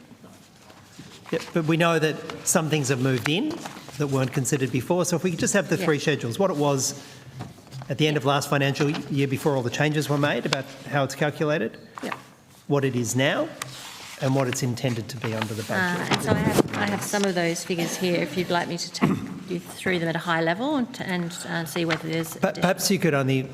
What I would be most interested in is what the new elements are that have been added in and what the cost is. So maybe it's best I take it on notice to give you that level of specificity. I have the higher level aggregate numbers, which for 24-25 in... No. So I can... No, it's really the changes and what's been added. Okay. And I don't think anything's been taken out, if there's anything taken out. No, it's definitely been added to. Good. I have a number of questions about defence staff moving from defence into particularly lobbyist firms and others. Who's best to answer that? Is that you, Secretary? Is it you, I'm happy Admiral to, Johnson? Happy to... Yeah, how about you start asking, and then officials, because it depends a bit on whether it's related to particular people or it's about policies in terms of well, it's conflict about both. of interest. So we'll start with policy and then we'll get to individuals moving out of both the Army and the Air Force, if that's any help. Sure. I asked in the last estimates rounds about a cooling off period, and this was in circumstances where I think Major General King literally walked out of the job with Defence and walked straight into, without any break, being, I think, the General Manager for Lockheed Martin, the world's biggest armaments manufacturer. Admittedly, it's Australian branch. But then I asked about, was there a cooling off period? And had a cooling off period been applied at any time? And the answer I got, Admiral Johnson, was that there is no cooling off period, but there's an obligation to notify if you're moving to another job. Is that right? The conflict of interest statement, I think you're referring to, Senator. Yes, so there's no cooling off period as such. You can literally step out of Defence into a company connected with Defence, but if it's connected with Defence, you have to tell Defence before you do it. Yes, and put in place conflict of interest management approaches. All right. So on how many occasions in this financial year have those conflict of interest arrangements been put in place for Defence? So is your question in terms of how many individuals have left Defence? Or generally? It's a general question. Well, no, my question is how many people have left Defence and then taken employment that requires a conflict of interest arrangement to be put in place? How many don't have that data, Senator? Others at the table might. Mr. Reid? Senator John Reid, Deputy Secretary, Governance. I don't have that information in front of me. I'm happy to take it on notice. But do you work on each of the occasions when people leave Defence and enter employment where a conflict of interest arrangements are required? Do you deal with all of them? Do they come across your desk, or is it service by service? No, Senator, they wouldn't necessarily all come across my desk. The requirements are that the conflict of interest be made to the individual supervisor, and they would assess the conflict of interest mitigations being put in place. So this could be done at a relatively low level inside Defence. I mean, if your supervisor is a APS 6, do you make the notification to an APS 6? Is that how it works? So, Senator, there's a centralised form called AF220 which is made. They are collected centrally. They don't all come across my desk. But is there a database? There is a collection of those forms. Is there a database? I'm not sure how they're held as a platform, Senator. All right. So could you provide a copy of the form to the committee? I'm happy to table the blank form. And can you provide answers about how many times one of those forms was required in this financial year? Senator, the form itself covers a range of conflicts of interest, not just post-separation. Right. I'm not sure. I'm happy to take on notice whether I'm able to provide the numbers in relation to post-separation employment. Well, so I'll ask for post-separation, but if you can't deal with finding a subset of post-separation, I'd also ask for the total number of those forms that have been formally received and approved. Senator, that Is there an number approval process or is it just a notification process? There's an approval process. That number is in the thousands. I do have that number here in relation to the number of conflict of interest forms that are submitted in a calendar year, because we require them in relation to recruitment panels and things like that. I will hunt for the number for you. I'll certainly have it in a couple of minutes, but the number's in the thousands. And assume that I'm asking that same, well, don't assume, I'm now going to ask that same question for last financial year and the financial years going back to 21-22, so as we have some coverage. I'm assuming you haven't got those numbers to hand, Mr Reid? I do have them in my folder here somewhere, Senator. Just give me one moment. You can move on and I'll certainly come back to you.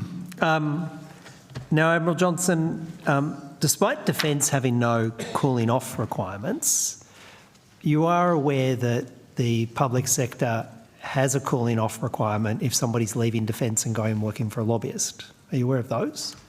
In a general government sense, Senator, is that what you're referring to? Well, there's an across-the-board policy of a cooling off period before someone leaves the public sector and works for a lobbyist. Are you aware of that? In the broad sense only. Secretary, are you aware of that? I'm aware of as it applies to ministers, and I'm certainly aware of it as applies to my own employment obligations. I would have to refresh how broad it goes across the public service in general. There's certainly a set of requirements about being clear about your employment, and everyone with a security clearance has obligations to report various things. So I confess to not being very sharp on the details about how broad it applies to all the different categories of the public service. Well, published on apsc.gov.au is a statement on conflicts of interest, and it says at 5.8.4 on working with lobbyists, the lobbying code restricts the engagement of former government representatives in lobbying activities. SES employees and equivalents who leave the APS must not for a 12-month period engage in lobbying government representatives on any matters in which they had official dealings as public servants over the last 12 months. Are you aware of that? Okay, I'm certainly aware of that in relation to my own employment, yes. Yeah, but it's not just you, it's SES employees and equivalents. Okay. And what ranks inside the military are SES equivalent? Where does the rank start? Oh, Admiral Johnson, you'd know. Yeah, it starts at a 1-star level, so Brigadier, Commodore, Air Commodore equivalent. All right. And so are there any restrictions then that you're aware, Admiral Johnson, if you don't meet the SES equivalent, to prevent someone from Defence literally just leaving their Defence job and working with a lobbyist, Defence lobbyist? So we would expect them to apply that conflict of interest approach that we were discussing earlier. I'm not aware of anyone who has made that transition into that type of role. I might help you then. I can help you there. Yep. David Cohen joined the Australian Army in 1997, left in July 2025, on the 31st of July 2025, and is now working for a lobbyist in the defence space, CMAX Advisory. You're aware of CMAX Advisory? I'm not. Well, they, amongst their clientele, BAE Systems, Elbit Systems, Navantia, NOAA and Raytheon, all defence primes. You're aware of those? I am. No 12-month cooling off period. Did Mr Cohen give a conflict of interest declaration? Was that approved, that he could move from his defence role to working with a defence lobbyist company, CMAX, at the end of last year? Was that approved? So happy to take on notice. As you understand it, we have obligations of privacy and considerations when it comes to individual matters. Well, CMAX Advisory publishes his name and all of these details, as they're obliged to, on a public register. This is a matter of public interest, this. And happy to take it on notice so we can consider the details. Just to be clear, as you articulated in your question or the information you provided to me about what's on the APS website, it is possible for people to leave SES employment and work for lobbyists as long as they don't work on matters that they were related to their employment in the public service. So CMAX may have... It is, in theory, possible for people to join a lobbyist and work on other matters that they weren't directly related to, and that would be consistent with the policy. So CMAX may bring someone in from the Defence Department who's worked in Defence for 32 years, but not have them do any work in relation to Defence. It is a possibility, yes. It is. But Mr Reid, did that come across your desk, that matter? Not that I'm aware, Senator, but I'll take it on notice if I'm mistaken. What about Air Vice Marshal Hart? Do you recall seeing any such form from Air Vice Marshal Hart, former Deputy Chief of Air Force? I think he was Director General of Capability Planning, Head Force Structure Review, Head of One Defence. People aware of his current role inside Defence?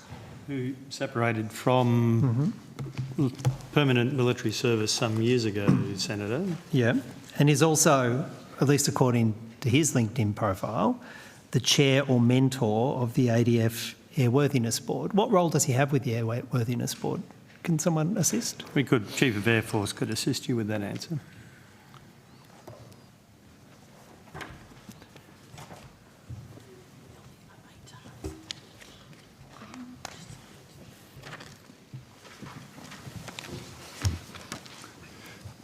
What role does Air Vice Marshal Hart have with the ADF, including the Airworthiness Board? Senator, Air Vice Marshal Hart, as a reservist, is one of the panel leads for the Airworthiness Board panel. He's a retired senior aviation-related officers, 1 stars and 2 stars, that provide independent oversight to various defence aviation capabilities and provide independent reports to me as the Defence Aviation Authority. Does he report to you in that role? In that role, he works to support me as the Defence Aviation Authority with the oversight and governance of all defence aviation aspects. This is a safety and airworthiness lens. Now, has he told you that he's also special counsel for that same lobbying group, CMAX? Has he told you that? We have not had a conversation like that. Has he told you if he works in that special counsel lobbyist role for companies like Raytheon or Navantia, Elbit Systems, BAE Systems? Has he told you anything about that? No, Senator. Has he put in a conflict of interest form? Are there any restrictions on what he can do while he's working on one hand in defence and on the other hand as senior counsel for a lobbyist firm?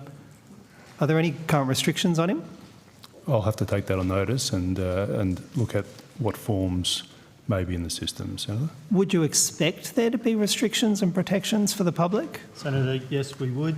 We'd have to check his conflict of interest statement to understand what information he has submitted so that we could manage it accordingly. But I would have thought if he's reporting to you, he would have declared that to you, that he had this other role. Do you find that at all surprising, Air Vice Marshal, that he hasn't? Senator, I'll take on notice the conflict of interest forms. We have not had that conversation. He was in the position as the chair or a panel lead for the Airworthiness Board when I assumed the role of Chief of Air Force, so that conversation has not occurred. All right. And if there is a conflict of interest form, can you identify when it was entered into and approved? When it was lodged and when it was approved? Yes, Senator, we'll take that on notice. Exists. On this vein, I have some questions of Admiral Hammond, if he's around. Which will, it's on the same broad topic. All right. Probably another 2 minutes left. Yep. Admiral Hammond, talking about the relationship between senior defence personnel and lobbyist, one of your first actions after being announced as the new Chief of Defence was to be a keynote speaker at the Pine and Partners sold-out 3-day Washington event, for which people paid $4,950 a head to that lobbyist firm associated with a former senior minister. Were you aware that people were paying $4,950 to a lobbyist firm to attend your speech?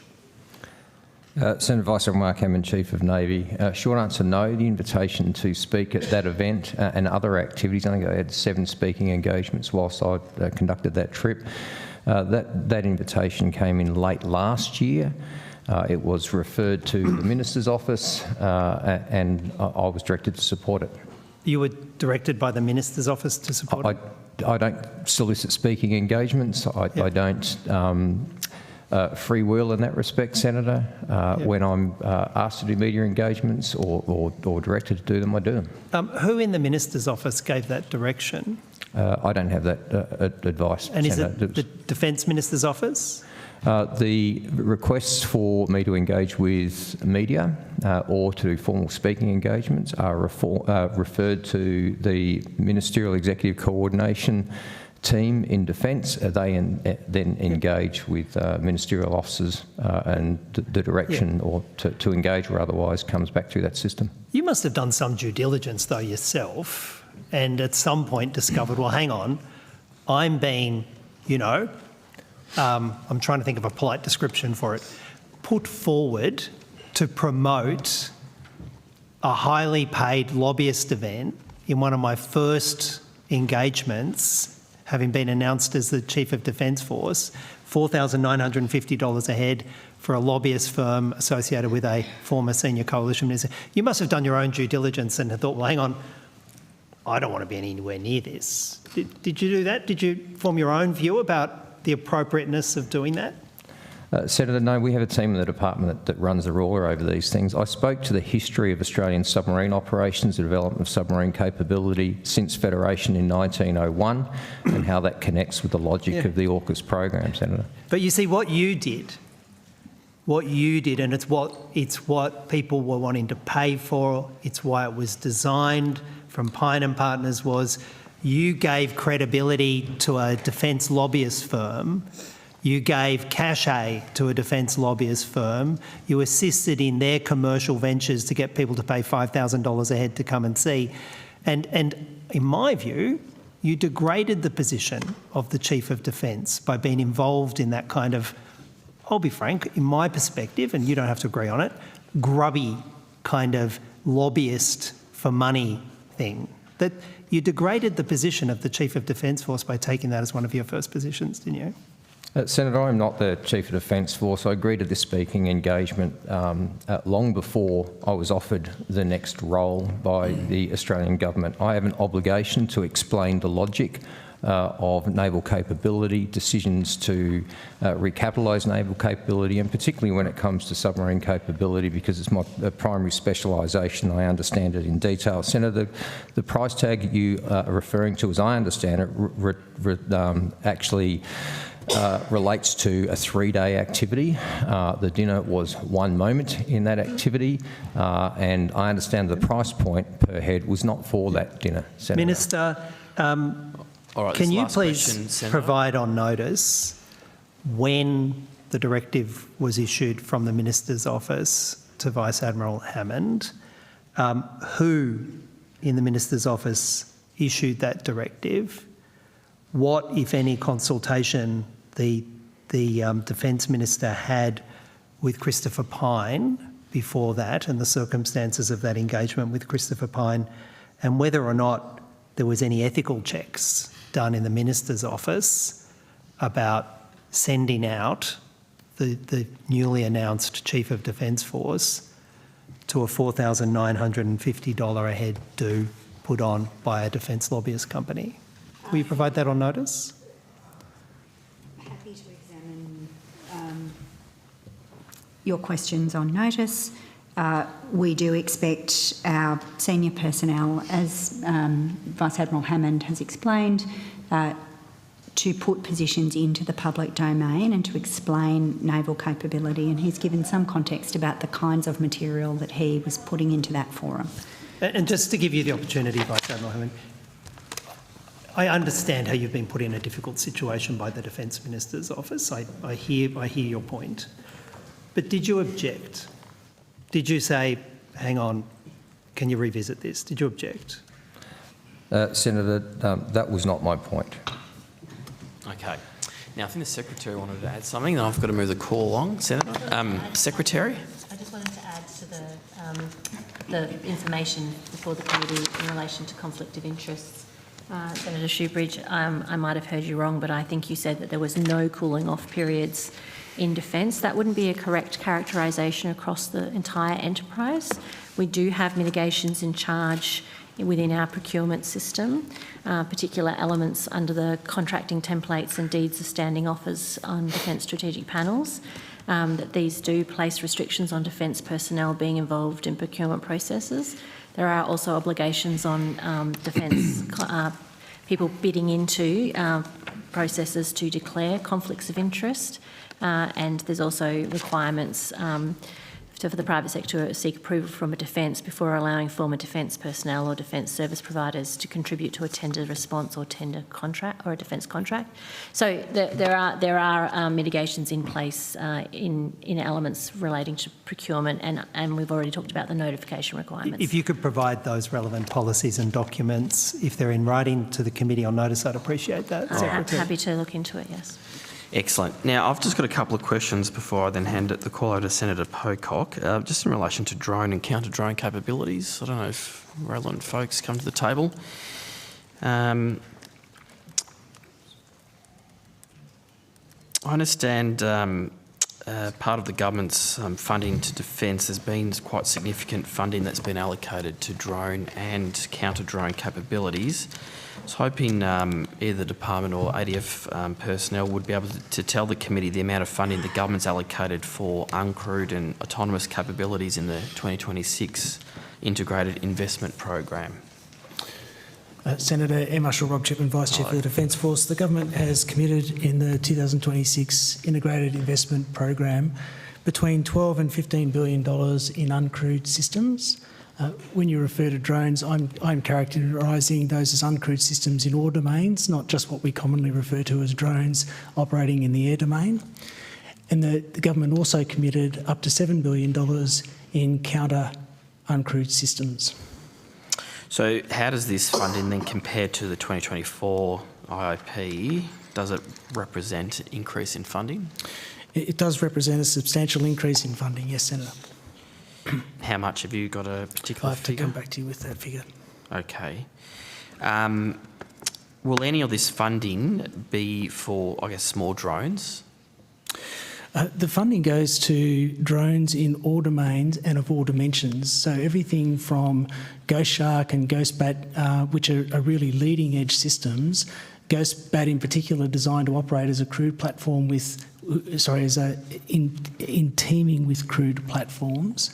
And then right down to handheld quadcopters that might be used at a squad level in Army. Do you have a figure for small uncrewed systems? We estimate that there are over 760 uncrewed systems in defence today. And dollar-wise, have you got a dollar figure? I don't have a dollar figure on that. I can get that for you. Can you take that on notice? Yep. All right. I'm just interested to, I guess, understand how this funding is also helping to support local jobs, particularly the Australian industry, and how many jobs it's created around the country. We want to ask CASG representatives to come forward, but the predominant, so there's a number of investments like Ghost Shark and Ghost Bat that are developed here in Australia, but one of the other areas that we're making substantial investments in uncrewed systems is through the Australian Strategic Capabilities Accelerator, or ASCA, and they are predominantly focused on accelerating capabilities that are developed right here in Australia, and in fact have set up a board, if you like, of providers for uncrewed systems that not just Defence can draw on now, but other government agencies can draw on, and our allies and partners, to expand the market for Australian producers. At the moment, one of the constraints that I think Australian manufacturers face is the defence market for uncrewed systems is not enough to keep them all afloat. If we can help to expand the market for them, then we'll make it a more productive business for them, and it'll strengthen our resilience in producing uncrewed systems. Land 156, an Army project, has also established a standing panel for counter uncrewed systems, and so we already have a number of manufacturers of counter uncrewed systems that are now available not just for defence but for other government agencies and our partners to take advantage of. Yeah, I'll get to the counter systems in 156. I'm just also interested in just what you've just said to me. Do you have figures, or maybe CASG, around how many jobs have been either created or supported as part of the ongoing funding stream with respect to this program? Hi, Senator Rachel Kutchma, Acting Deputy Secretary for Capability Acquisition Sustainment Group. I don't have it against those programs specifically, but across defence industry we have 63,500 jobs,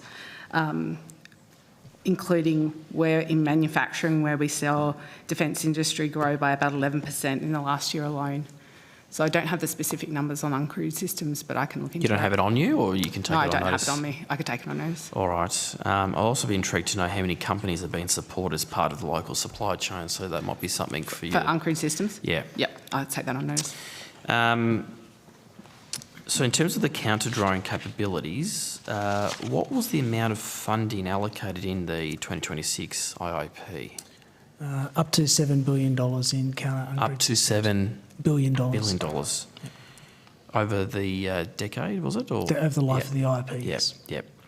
And how does this compare to the 2024 IIP? It's an increase, Senator. I'll get you the exact amount on notice. Okay, so you don't have that with you. Excuse me, Senator. Major General Richard Day, Land Capability. The 2024 IIP allocated $1.3 billion to the Land 156 program over the decade.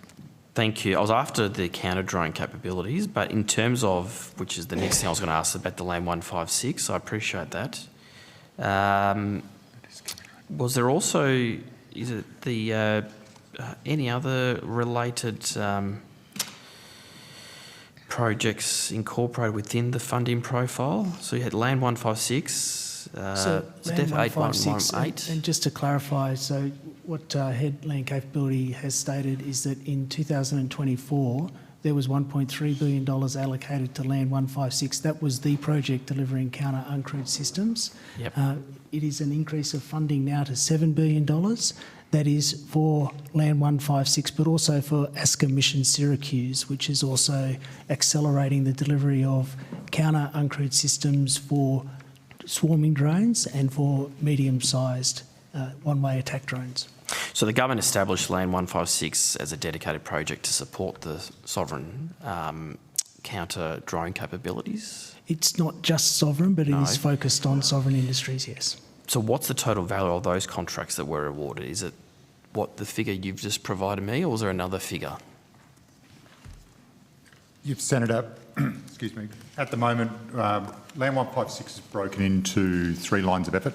Line of effort 1 is a command and control system which pulls together a whole range of sensors and effectors, and line of effort 2 is a range of dismounted, disaggregated sensors and effectors that we can deploy on soldiers, vehicles and the like. For line of effort 1, approximately $40 million has been committed into contracts, and we're currently rolling that out now. And line of effort 2, it's approximately $40 million as well, excluding GST. For line of effort 2, that's really gone after 20 vendors. The majority of those are Australian companies. And do you have a figure of how many Australian companies are under contract in Land 156?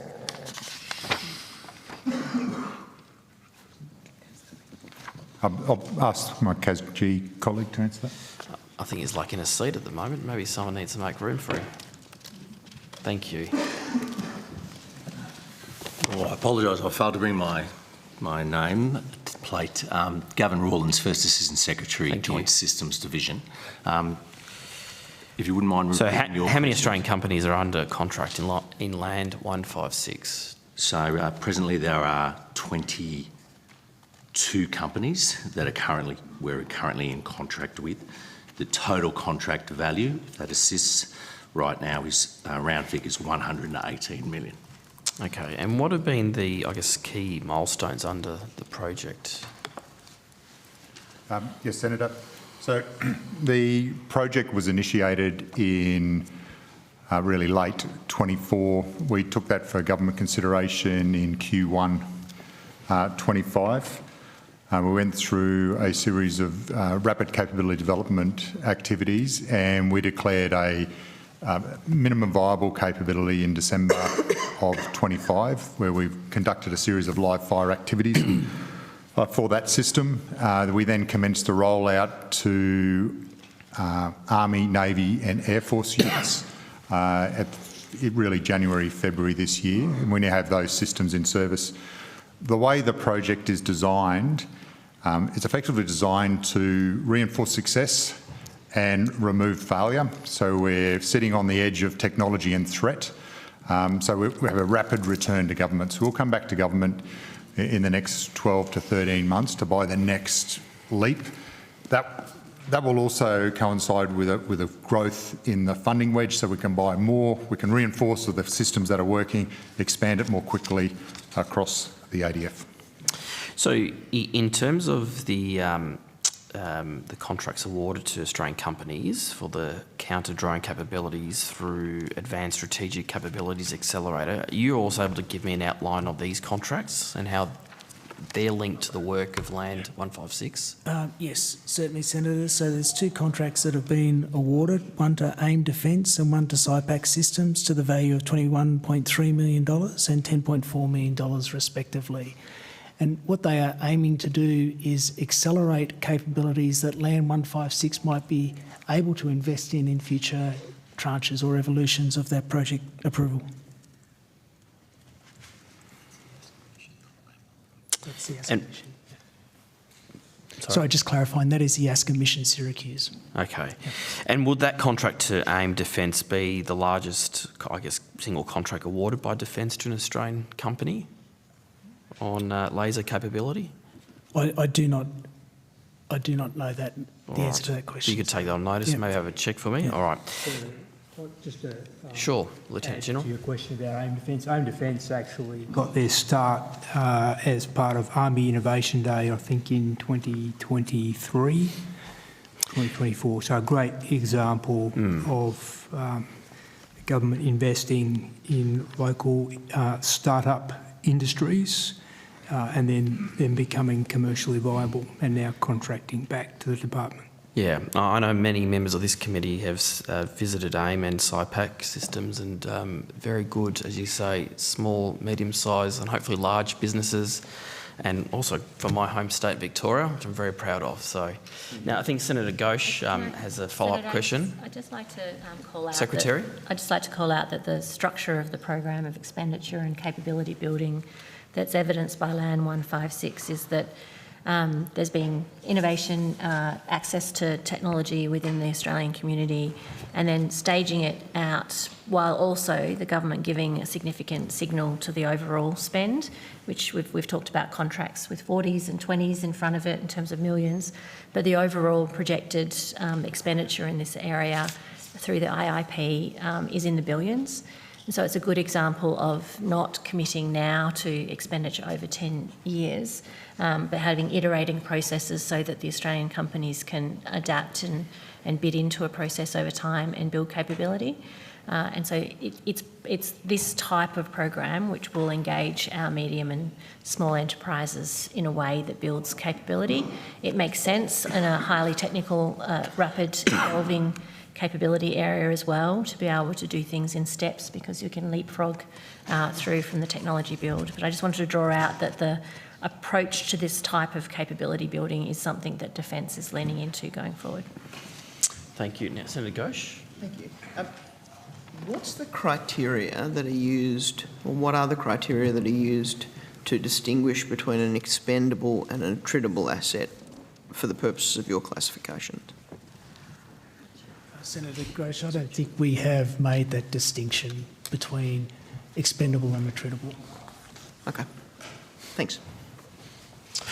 All right, thanks for that. Now, Senator Pocock, I'll give you the call. Thank you, Chair. I've got some questions about the Defence Home Ownership Assistance Scheme, if those officials have to come up. And while you do, I just wanted to press on the major projects report. We've heard that you can't give information, or you don't want the ANO to publish information because it's giving information to our adversaries. Yet I sit here and the Vice Admiral Hammond can tell Senator Hanson the status of our Collins-class subs, how many are in service, how many are in maintenance. We get questions about the Ghost Shark. We hear how it's ahead of schedule. They're produced in Sydney, how great they are.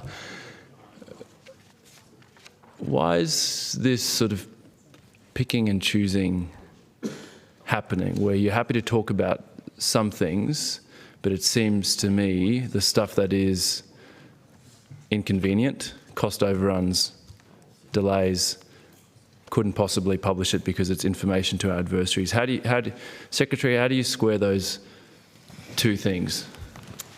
So the approach to protecting information is a case-by-case calculation, and we go through a process of evaluating the sensitivity of information as we're obligated to under our obligations, both under the national security arrangements but also PGPA.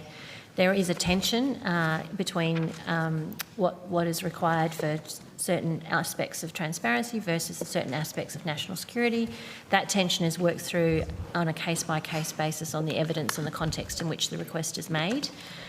We have talked through the fact that we are incredibly transparent with our ANAO colleagues, and I look forward to working with the ANAO to improve transparency through their individual audits where they have the ability to make the determinations about what is provided in the public domain under the same legal framework that Defence provides. And so there is transparency with the ANAO. There is consideration that we need to give to what's provided in the public domain to ensure the national security outcomes. The information we provide, estimates, is usually public information. We consider that. That's why we take things on notice and consider our obligations through this process. And I note there's discussions on that, and it's something we do every day, not just in Defence, but in other departments of state. Thank you, Secretary. Well, I certainly, for one, remain unconvinced. But moving on to the Defence Home Ownership Assistance Scheme. Perhaps add to your answer. Some information has short-term value. So the number of submarines at sea today is relevant today. It's less relevant in a week when it would change. Some information has long-term consequences, like some of the either capability limitations or adjustments to capability. So we do consider as what can we provide and have a view of the national sensitivity of it, whether it is short-term or longer-term. Thank you. I mean, I still remain incredibly sceptical when you're very happy to talk about things like ghost sharks because they're ahead of schedule, but other stuff gets buried. But I'm really keen to ask about the Defence Home Ownership Assistance Scheme. I've had a constituent, an Army veteran, and a serving ACT firefighter raise concerns with me that participants in this scheme continue to only have access to 3 lenders, NAB, Australian Military Bank and Defence Bank, with the exclusive rights to write loans under the scheme. Is that correct? Senator Pocock, Celia Perkins, Deputy Secretary, Security and Estate. Senator, the DOHAS scheme is... Sorry, I've got a bunch of questions on this. Yes, the DOHAS scheme, which is administered under a piece of legislation, is administered through a panel arrangement. The current panel does have 3 providers, as you just described. It's been suggested that these 3 lenders have historically charged much higher interest rates than what is available in the open market. Is that correct? Senator, we are aware of recent media to that effect. The 3 lending providers offer comparable mortgage products that they offer under to the open market. And we do have in support of our administration of the scheme a monthly review to align the DOHAS system to medium interest rates. I think it's important to describe how the DOHAS scheme works. The DOHAS scheme is in fact a mortgage product where the Commonwealth provides a subsidy paid directly into the mortgage holder's account to reduce their interest payments.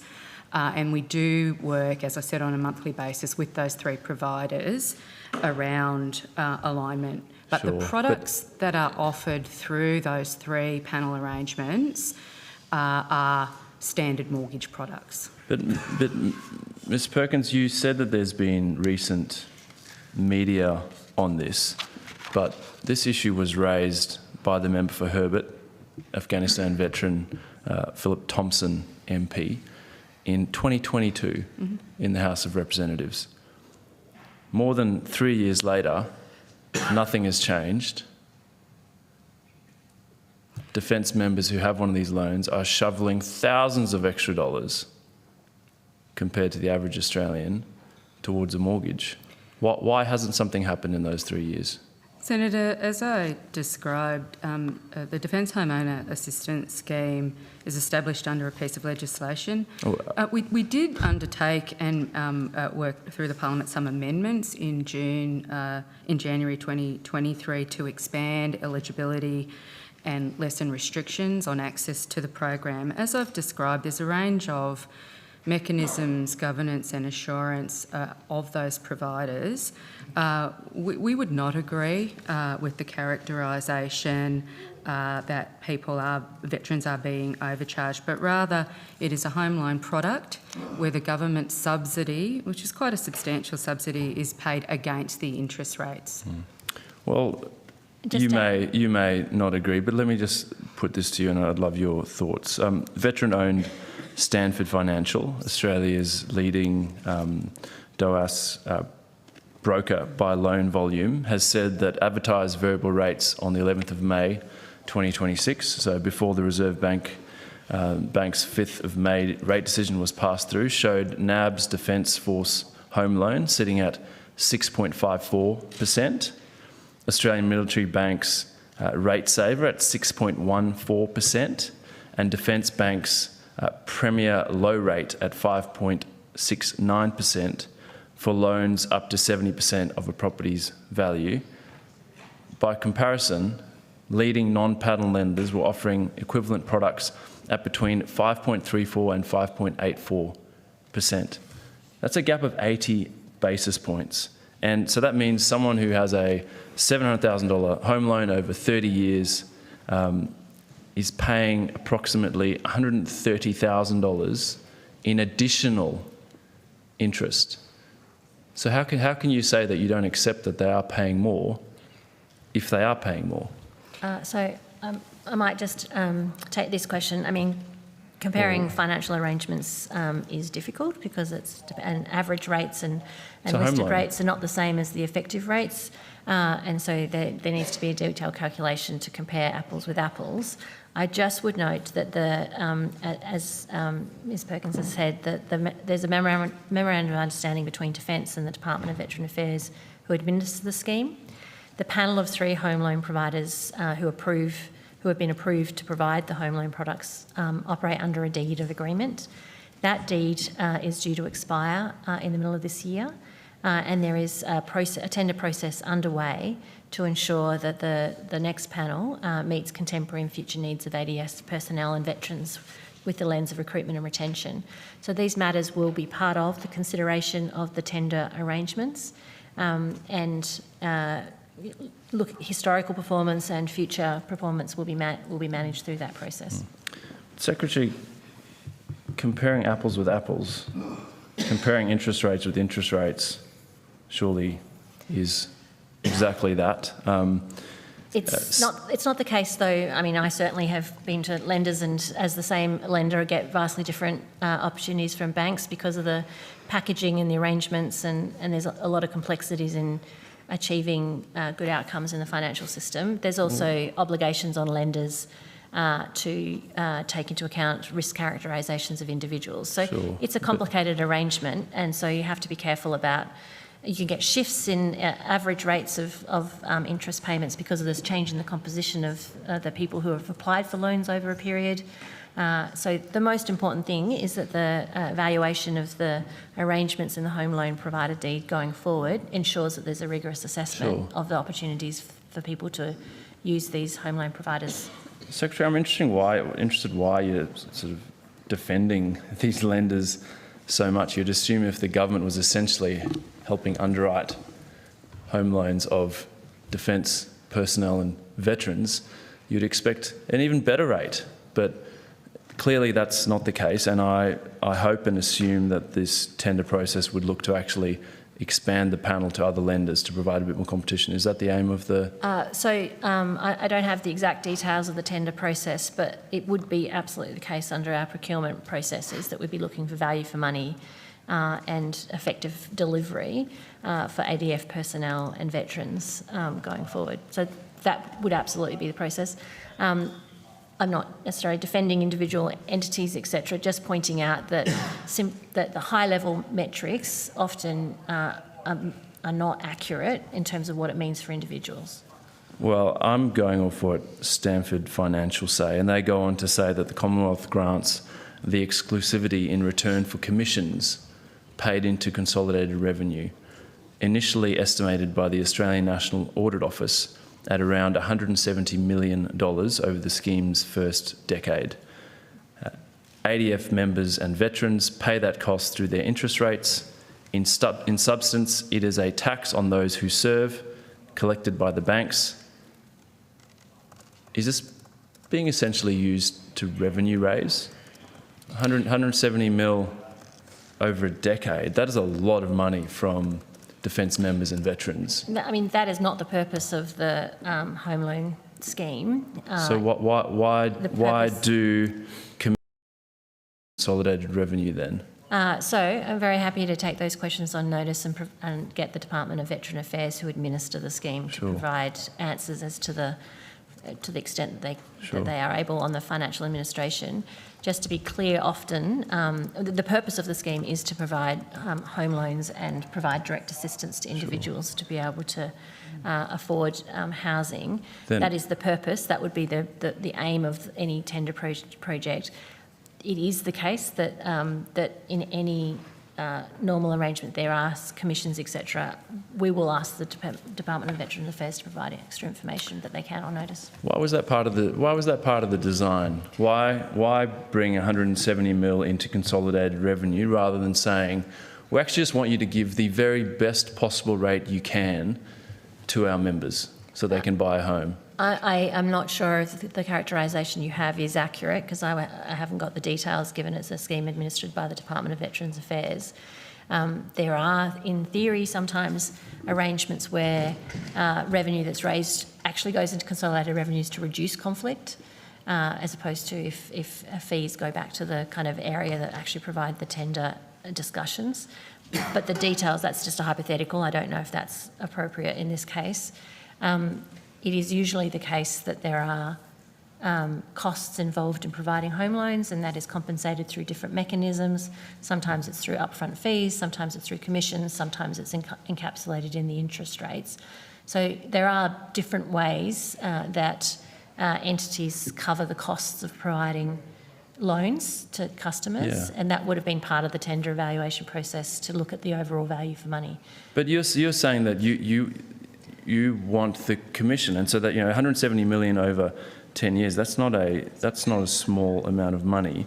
Why are there only 3 lenders when the government's 5% deposit scheme offers a panel of 47 lenders, including the Australian Military Bank? And these are all things that will be considered as part of the refresh of the home loan providers' deeds, which is currently undertaken. But Secretary, why is it taken so long? As I said, this was raised in 2022 by Philip Thompson. I assume officials have known this is an issue for a long time. And the arrangements are administered by the Department of Veteran Affairs. So No. So yes, but Defence establishes the panel of lenders. So you can't handball this one to DVA because Defence establishes the panel of lenders, and so this is in your court, and you've essentially known about a problem for 3 or 4 years, and now finally we have this process. In the meantime, anyone with a home loan is paying more than they could or should have been paying. Senator, just to come back to the purpose of the scheme and the work we have done, as I've already mentioned, some legislative amendments were made in early 2023. That's been very much focused around how we can expand the scheme and open up eligibility and make it less restrictive. As I've described, it is an administered program. The panel arrangements have run, as all government panels are. They had a fixed term at the time the last panel was established back in 2017. We're now in an open market tender. We invited all eligible financial institutions who can meet the legislated terms of the arrangements to tender. We are in that tender process now, and we hope to have new arrangements in place by the end of this year. I would just say again that our analysis and assessment and our evaluation of the program is that these are competitive loan products. Right now there are 30,000 scheme participants, serving and former serving members. The Commonwealth supports those subsidy payments, as I described, which are paid directly to the mortgage account of the scheme participant as an offset on their payments. It is a program now underway for almost 28 years with many thousands of ADF members supported into home ownership. Thank you. Maybe on notice, if you could let me know how much has gone into consolidated revenue from commissions, and why don't you just use the same panel as the 5% deposit scheme? As I've described, Senator, the Defence Homeowner Assistance Scheme operates under its own legislation, and that sets the terms for the way in which this panel was provided. The current panel was established prior to the scheme you've just described. There are a number of elements in the scheme and in our requirements of the panel that are specific to the nature of service. As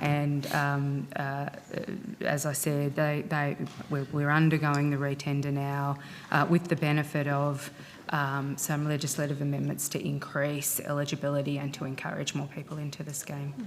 And we would hope that the tender would yield a competitive outcome that benefits the intended beneficiaries. Okay. Now, Senator Lambie, I understand you've got a few questions following on from this, and we are going to lunch at 1, so I'll give you the call for the next 6 minutes. Thank you so much. I do. Who does the deed? Who signs off on the deed now with your time of service and that to give to the banks? So the administration of the scheme, Senator, is undertaken by the Department of Veterans Affairs. So just to be clear for the committee... sorry, this has changed then? Because it used to come from Defence. Your deed come from Defence. It doesn't come from there anymore. Is that what you're telling me? It is my understanding that the Department of Veterans... I suggest you double check that. I want to know where that deed gets signed off. Okay? Senator Lambie, are you, I think, maybe asking about the certificate of service rather than the deed? Yeah, certificate of service. So you've got to supply that so we can give that to the bank. So you do that, correct? Why don't we take the procedural questions of the split of responsibilities on notice for you, Senator Lambie? My team are responsible for the administration of the panel and work closely with the Department of Veterans Affairs. The other thing you can do, since I had my home loan, you can go back to 2000. You can tell us what those interest rates have been, because I can tell you now we get a lot less for our home loans. Our deals are shit. They're not even worth having. The bank's a disgrace, excuse my French. Okay, well, you say this is an enticement for people to come in and serve is because you'll get a cheaper home loan. That's rubbish. And if you're out there selling that, then you're lying, because that is no longer the case. You know it, and so do I. So until you fix that, that's the way it should be. Yeah. Senator Lambie, first question. Yes. I know, before you go to your next question, as you appreciate, there's a few words that you've just used. If you wouldn't mind just withdrawing. I'll withdraw them. Thank you. Sorry, I'll withdraw Anyway, them. proceed. Sorry. Can you tell me, is there still a cap on how much we can borrow on that, well, that interest rate that's not worth it anymore? Do we still have an 80,000 cap or? Senator, again, I might take the specifics on... Oh my God, you've been in the business 25 years and you can't answer these simple questions on defence home loans. You have got to be kidding me. As I said, Senator, the amendments that have recently been introduced expand eligibility and take some of the restrictions away. So it's a shorter qualifying service period to encourage dropping from 4 years to 2 years for members of the permanent force and from 8 years for 4 years for members of the reserve, so people can get into the scheme earlier. And we've reduced the minimum service threshold in the subsidy tiers, and we've removed the time limit for veterans to access the scheme. It used to be 5 years. I don't have with me the upwards borrowing limit. Certainly part of the design changes are to keep pace with changes in the housing market and the financial market. And I would... Okay, yeah, that's lovely, but it was 80,000 last I checked, unless that's gone up in the last 6 months. 80,000. So just so people like Australian public understand out there, we're only allowed to borrow at 80,000. We get charged more interest than normal, and they want us to go and use their loan system. And do you know what's even more heartbreaking? Our defence bank's doing that to us. It really is grubby, disgusting material. In one mouthful, you're trying to say, come and join, it's a great career. And in the meantime, you're removing all these things that used to be, this is what we joined for. You're not getting that? Anyway, can you find me out that information, please? Because then I'll be able to tell you how much of rubbish the system it is. So please go back to 2000, and I want to know what those rates look like in the last 26 years, because what you'll see is that they've gone down. What happened to Westpac? Why did they withdraw out? Did you lose them along the way because they realised it wasn't the greatest scheme for them either? Westpac used to do the 25 grand and you couldn't get them to sign on any further. Why is that? Senator, as is always the case with the panel, we tender in the open market. We invite financial institutions to bid and then work through a normal tender evaluation process. I couldn't speak to the tender evaluation that happened for the 2017 panel. The current panel's been in place since then, and as we've already said, will be replaced later this year. Okay, and so, because my thought was always that the government picked up the extra. Okay, that was the whole point. The banks weren't involved, but the government doesn't do that. That's why we thought special service to serve. Senator, but the banks are dictating to you, not the government. Senator, the panel arrangements include robust governance and requirements on those lenders.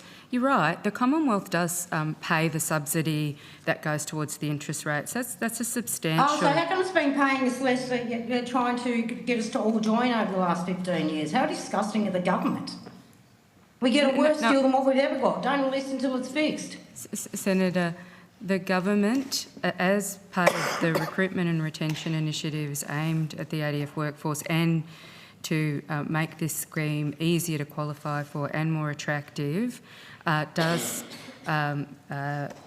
provide a rather large sum of money which provides that subsidy on the interest payment. So as a participant in the scheme, the Commonwealth funds to these normal market products the subsidy. As we've described, we'll take on notice the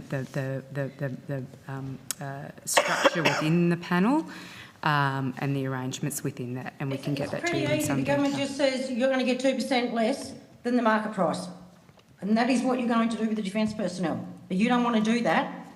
It's not a lot of money you are paying out as government for special service, because apparently our service is so special, but you take all these things off us and they're getting reduced. I have no further questions, Chair. Thank you very much. All right, excellent. Well, on that note, we're going to break for lunch and I'll see everyone back here in 1 hour. Thank fuck for that.